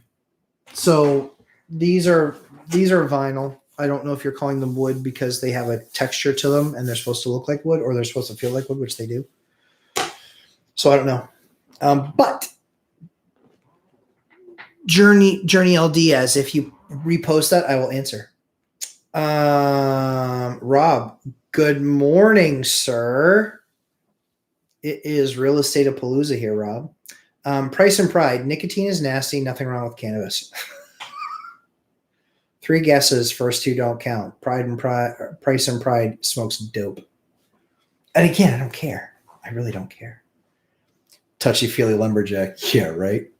Yeah, we were making some joke about, Dion was making some joke about how that Joe Rogan video was so moving and intellectual that I couldn't have sent it. Dion. So now I send him a new video every day, and it's something like The Notebook. It's new and touchy. Oh, gross. Yeah. Feelings. Yeah. Yep. It's pretty funny. I love those guys. They're so funny. I love that Dion gives me garbage about my flannel, and he wears a TPS Swingline shirt every week. And I get it. I get it. That's his shtick. I get it. What do you think is my shtick? Flannel. I'm not wearing flannel today because I ran out. They're all dirty. I'm low on flannel. Pretty sure that's a medical condition. Vinyl wood is so yeah. Jeremy Diaz. Vinyl wood is planks that you lay down and glue to flooring. Easy application. So wondering if you used it for. Yeah. So you don't have to. So this can float. I don't glue it down. You can glue it down, but I don't. So do you guys know where Pergo is made from? and I heard this story. I don't know if it's true. I cannot confirm or deny. My understanding is it was in the 80s when Japanese real estate was so unbelievably expensive and people could only afford to basically buy the place and live in it forever until they died. So what they would do is they would have the old flooring that was also dated and ugly. What they would literally do is they would install this flooring, like, or not vinyl plank, but pergo, the fake stuff, right? So they started making this stuff. They would install it in those units. And then when they would leave, they would take the flooring with them. No joke. So it was always meant as a temporary, make nice, currently solution. That's what it was always meant for. So I believe that's true. But yeah, from a vinyl perspective, you can glue it down. I never glue mine down. Because if there ever does become a problem with the plank, I can take a saw to this, I can cut this out, and I can easily piece it out. And then if I ever need to replace a piece, I can back cut this edge or back cut, this top. Actually, I wouldn't back cut the top edge, but I back cut this edge so I can slide it into place. But then I would glue down the one piece to make sure once I've got it kind of set where it's supposed to, so it looks like it belongs. That's what I would do with that flooring, is I would cut it down to the proper, or, back cut it and slide it back in. So I don't have to rip up a bunch of the room. That's what I would do. So that's why I don't glue mine down. Hopefully that answers the question. Ava, notebook. Yeah, exactly. Exactly. I think I'm going to send him. So the next one on the list, I think, is probably going to be Bridges of Madison County. Oh yeah. I'm going to send him lots of feeling videos. Yeah. Oh man, alive. Yeah. And the Joe Rogan video was good, but I got to tell you, I'm kind of a self-motivator. I kind of always have that fire inside. So I like Joe Rogan. I think he's a brilliant guy. I think what I do poorly, and I think Mike does a better job of this than I do, is kind of fueling people like that. That's what I kind of am bad at, because I don't struggle for motivation. I'm just like constant, and I think he does a really good job at that. I've always wanted to become really good at anything I did, whether it was house flipping or buying real estate or whatever it was. I always wanted to become really, really good at it. And so I would do anything I could to get really good at something. So for me, there wasn't somebody ever having to say, you can do it. Yeah, whatever. You can't, so I was always pushing pretty hard. Pushing pretty hard, guys. Pushing pretty hard. So any other questions before? I might cut it early today. My wife is still home with the baby. Oh no. She just told me, she said, take your time. Just went for a ride with all the kids. Okay.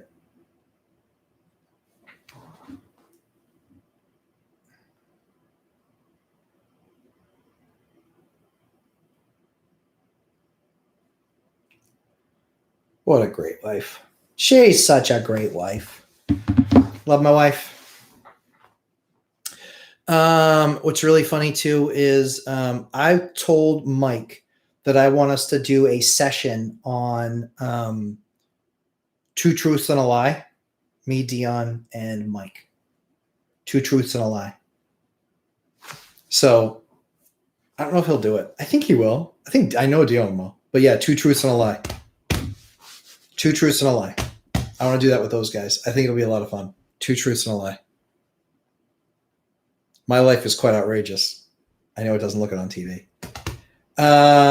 When can we have Mortgage Person on your live stream?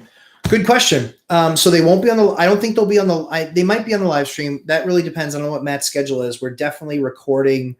We're definitely recording something this week. And so we're going to go through all those options this week. The reason I also wanted to record it too was just to have a bunch of that content on there.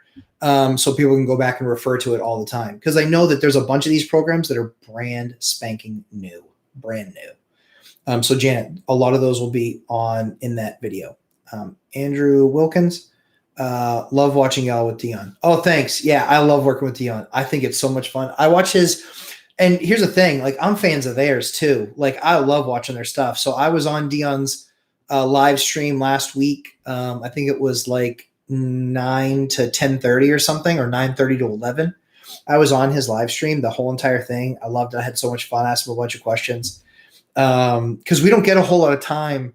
The three of us don't get a whole lot of time off camera because we usually have other stuff set up. Dion's still working. Mike every day is Saturday, Zuber. And me, I've got my real job. And so a lot of times I'm just coming out for like a lunch break where I can like, okay, we can do this for an hour. So that's kind of how that goes. But yeah, we don't get a lot of time where we get to chat with each other. But we do have like a text between the three of us. It's kind of funny. I won't ever share that stuff because it's usually, most of it's kind of innocuous, but just some of the stuff is funny. Some of the stuff makes me laugh. But I love working with those guys. It's so much fun. It's been such a fun time with those guys over the course of the summer, and now it's been a lot of fun. Derek Meach, when learning a market and planning on investing in duplexes, triplexes, and quads, should I keep my buy box to only one of the three, or is it okay to look at all? So Mike is the owner of his course. Mike is the lead teacher there. He would tell you to look at one asset. For me, I started with one asset. It was single family. I then got off of single family and started on duplex. And then as I was doing duplex and I learned it so cold,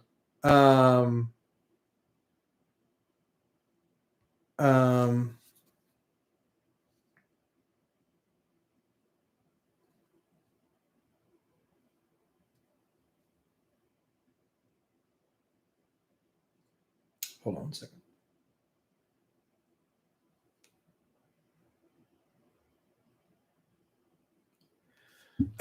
So I looked at one, then I got really good at one. And then once I got really good at one, then I added 2 and 3. So I was doing duplexes, then I added tris and quads, because there just wasn't enough. They're just flat out. There wasn't enough inventory for me.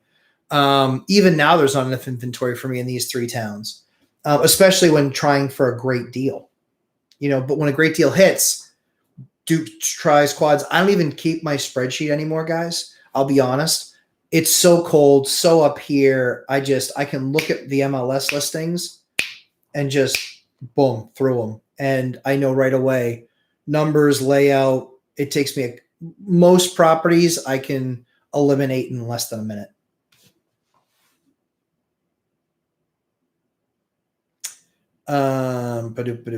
So yeah, Derek, to answer your question, that's a great question. I would look at the one and then I would branch out to the other 2. Once you have that one like really dialed in. Let's see. Andrew Wilkins, been talking with him for a bit, hoping to do a deep delve with him sometime next year. Yeah, very cool. Yeah, Dion is awesome. He is really, really, really good. He is super involved. So I know his kids are older, and but he is super involved. He is so gracious with his time. Yeah, he's just a super good dude. My wife always says if he lived here close, we'd probably never stop hanging out. I was like, yeah, he probably would shut the lights off and lock the door if he saw me coming that often. But yeah, he's great. Hip Harp 1 Silver, do you have umbrella liability insurance on your units?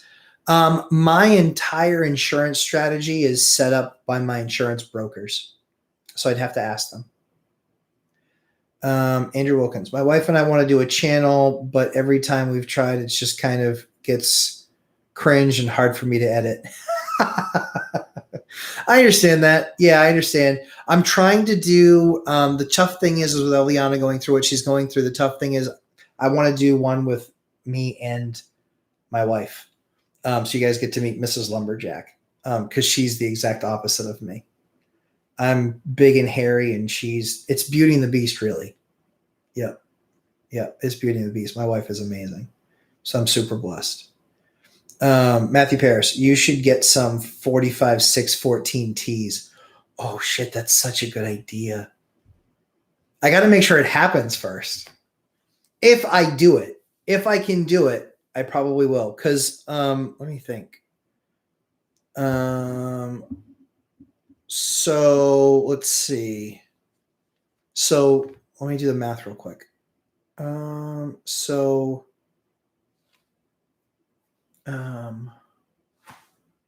30, 60, 90, 120, 130. Four.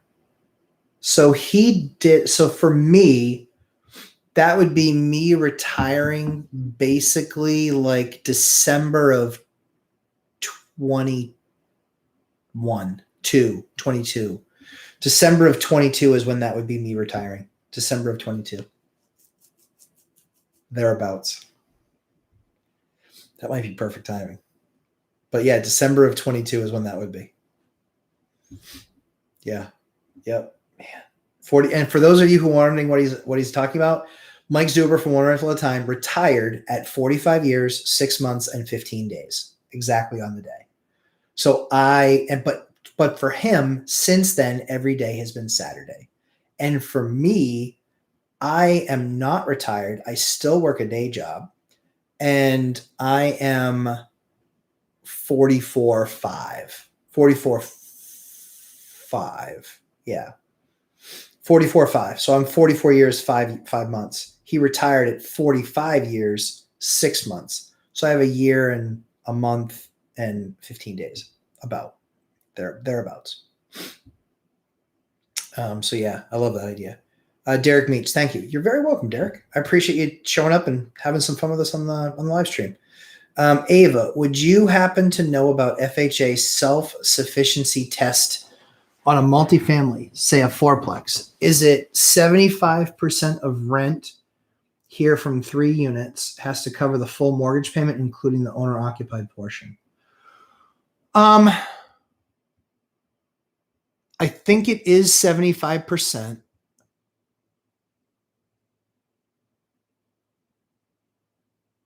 I think it is 75%, but I could be wrong.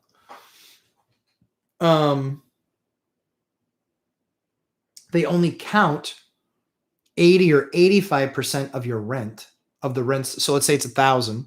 They only count 850 or 800. And then of your rent, I don't know. I think it can be of all 4 units because you would be normally paying that in as well. So, so yeah, I think so. I think it's 75. I think that's right. I think it's 75% of the rent. But I think they do include, if it's a fourplex, or did you say try? Yeah, you said fourplex. I think they count all 4 because I think what they do is they count that 4th one at market, I think. And or if it's 4 2-bedrooms, they say, okay, here's what the 3 bedrooms are. Here's what the range is. Here's the middle number. I'll ask Matt that actually. FHA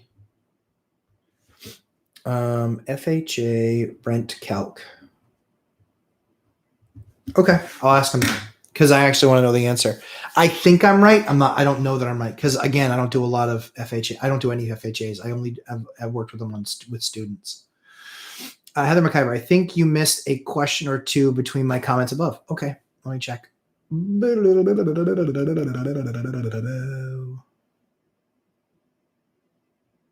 got the plywood one.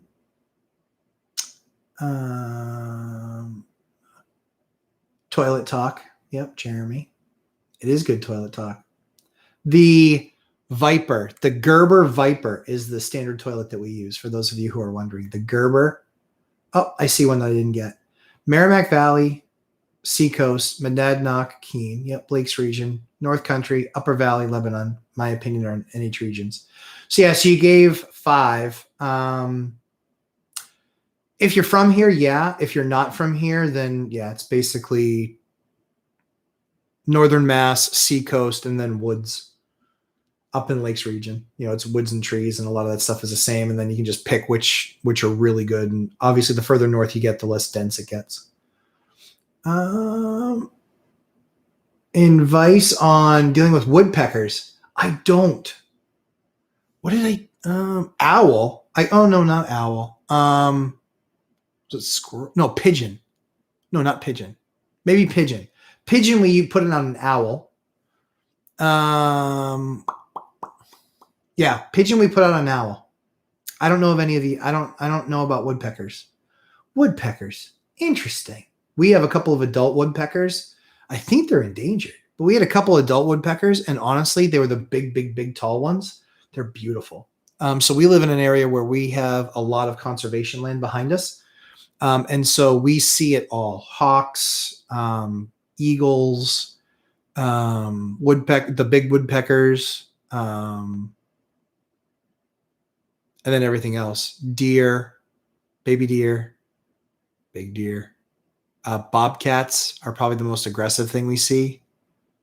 We've literally seen some bobcats. I thought it was somebody's cat for a second, and I was like, "Oh my goodness! I think the neighbor's cat got out." And then I looked, and I was like, "Oh, that's not the neighbor's cat." Yeah, it was crazy. Yeah, it was crazy. So thank you, Heather. I did get those other questions. Invest to wealth. I think you covered this already. How much does it cost to install structure support in the basement? Depends on what you mean by structure support. If we're doing something on an older home, we'll dig into the ground and we'll pour a cement pad with specific material that does that, like reinforced. I think it's fiberglass reinforced or something reinforced cement. But we'll dig down, pour that pad, and then we'll put a new lolly column on it. So yeah, we've done that before. After we've jacked it up, but usually if we're like rehabbing the house, we'll jack it up over like a 3-6 month period. So we'll jack it up over a period of time. So yeah. Yep. But if that's not enough information, I'm happy to help you or describe it more. Support in the basement. Yep. Dawn, good time to retire. Yeah, I think so. I mean, I'm tired, Dawn. Heather McIver, our fourplex is townhouse style. Very cool. So the pot smoking doesn't affect the other unit, even better. A lot of the info says it won't hurt the apartment like smoking cigs inside would, and wanted to get input from experienced lumberjacks. Thanks. Yeah,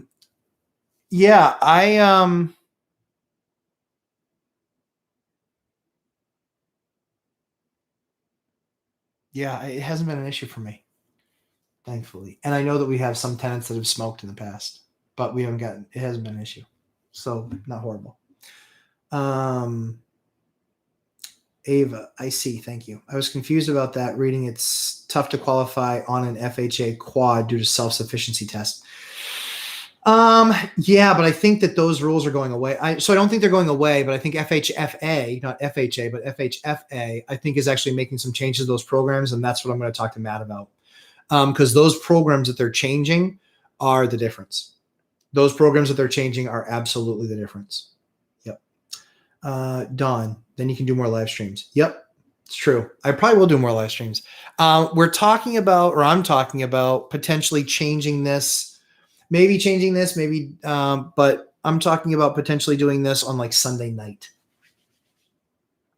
after my kids are in bed, because I do kind of miss that time with them on Sundays, and I'm pretty busy. So, and I also want to be able to do it when my wife is in the hospital with the baby over the weekend. It shouldn't happen very often, but when it does, and I'd hate to miss out. So I'm going to look for an alternative time where I'll probably do some night ones. So it'll probably be Sunday night. Ease us into the weekend.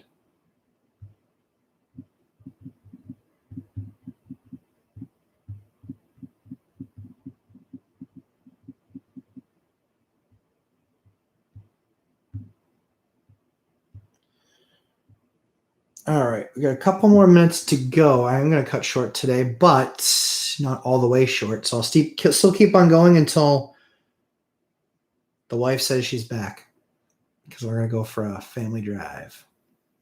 And literally, we actually, as a family, we go and we drive up and down and through neighborhoods. We look at properties that we want to acquire.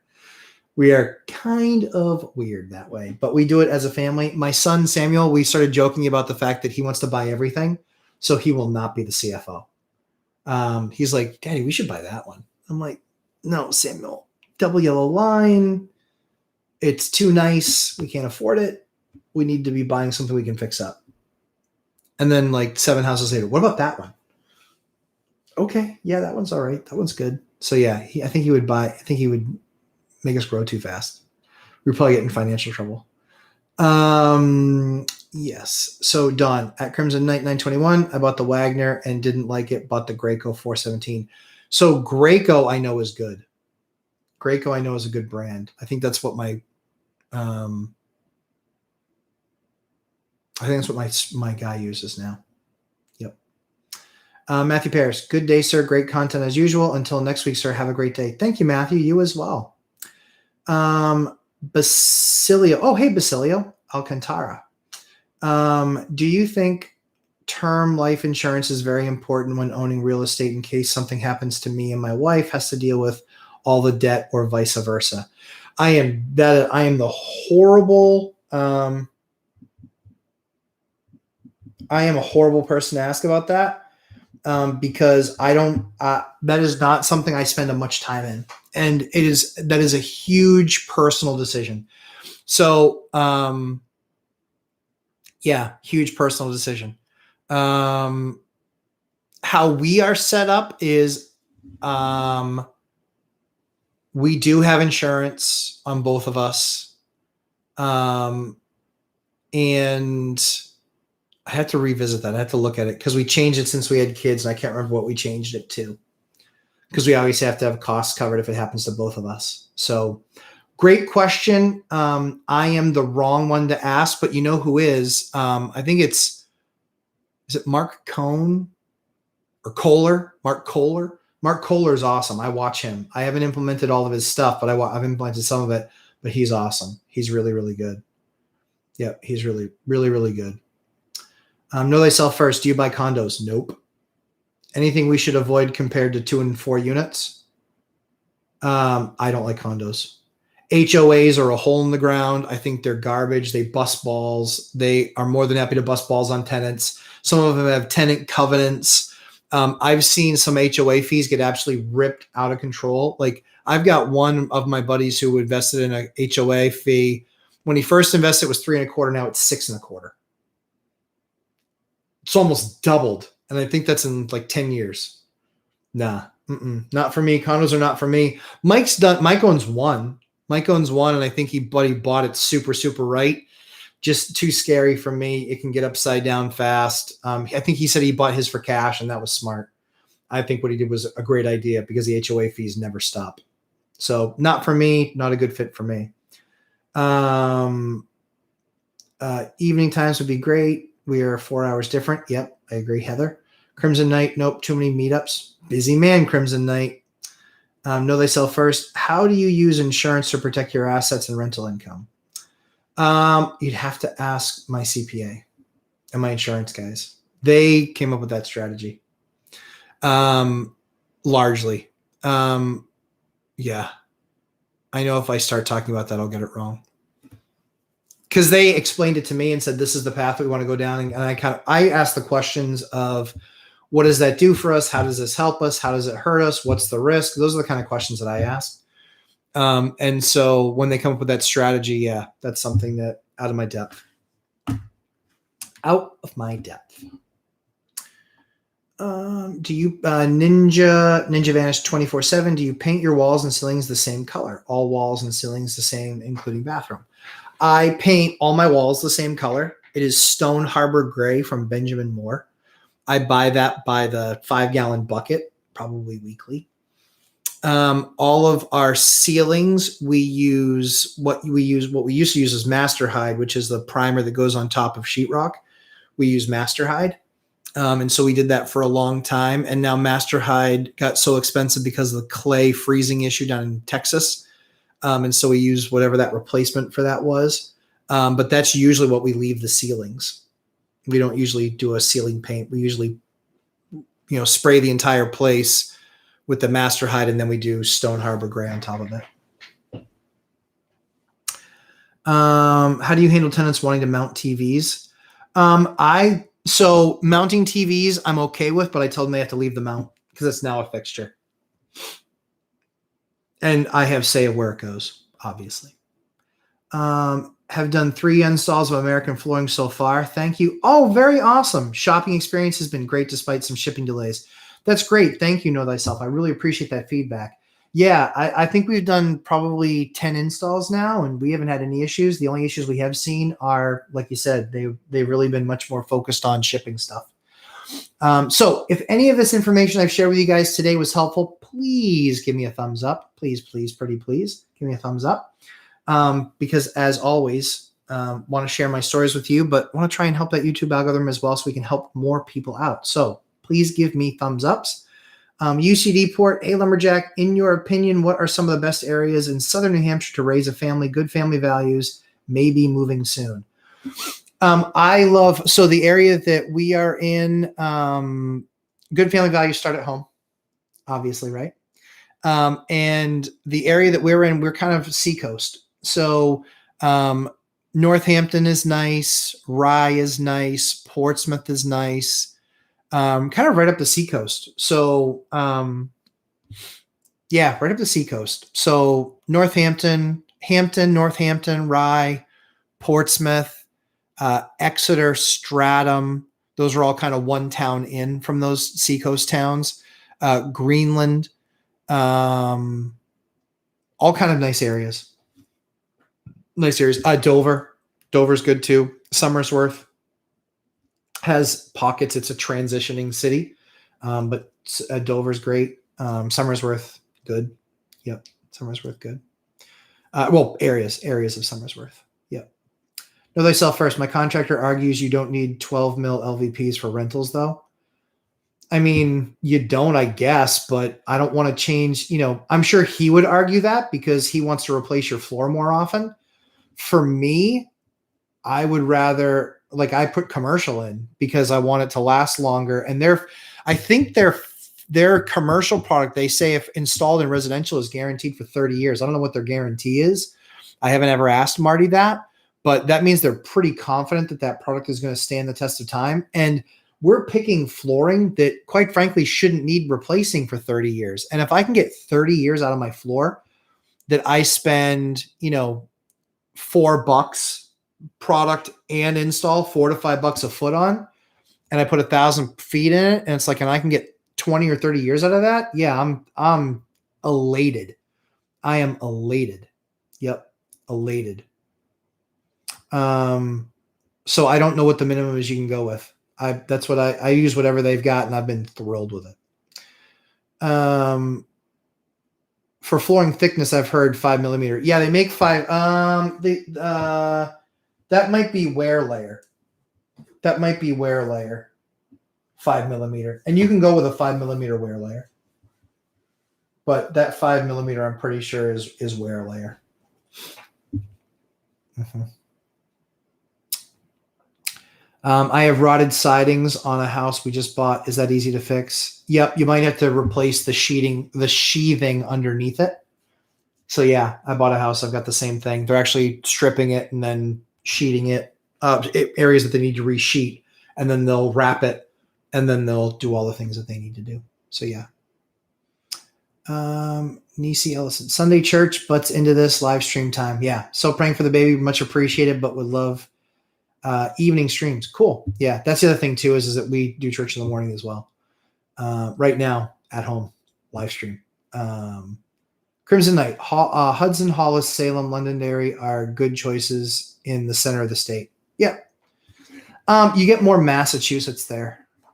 And my preference is that I think you'll find New Hampshire people further away from Mass that you get are there's more New Hampshire people, less traveling into Mass, and you get more kind of New Hampshire's got a different kind of spirit to it, atmosphere to it. So that's just my opinion.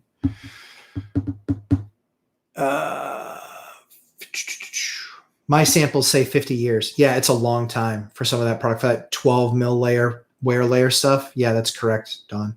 Heather McIver, at Dion and 1 until time. And you are so awesome. Your willingness to help others is amazing. With the 3 amigos, we wouldn't be investors. Oh, thank you, Heather. I appreciate that. Yeah, I'm happy to Happy to do it. Love that we do it. Love working with those guys. It's a lot of fun. All right, guys, I am out of here a half hour early. I am going to go for a ride with my kiddos and my wife, spend some time before Aliana goes down tomorrow. So I really appreciate all you guys. You guys all have a blessed week. Have an amazing week. Do some great deals. And I will see you next Sunday, more than likely during the day, but I'll see you next Sunday. And we'll do Tuesday on Mike Zuber's One Rental at a Time, and Thursday, the Three Amigos, and Friday, we will do Mike Zuber on my channel. And then we'll get that stuff out there. Guys, thank you so much. Appreciate you. Been a blast.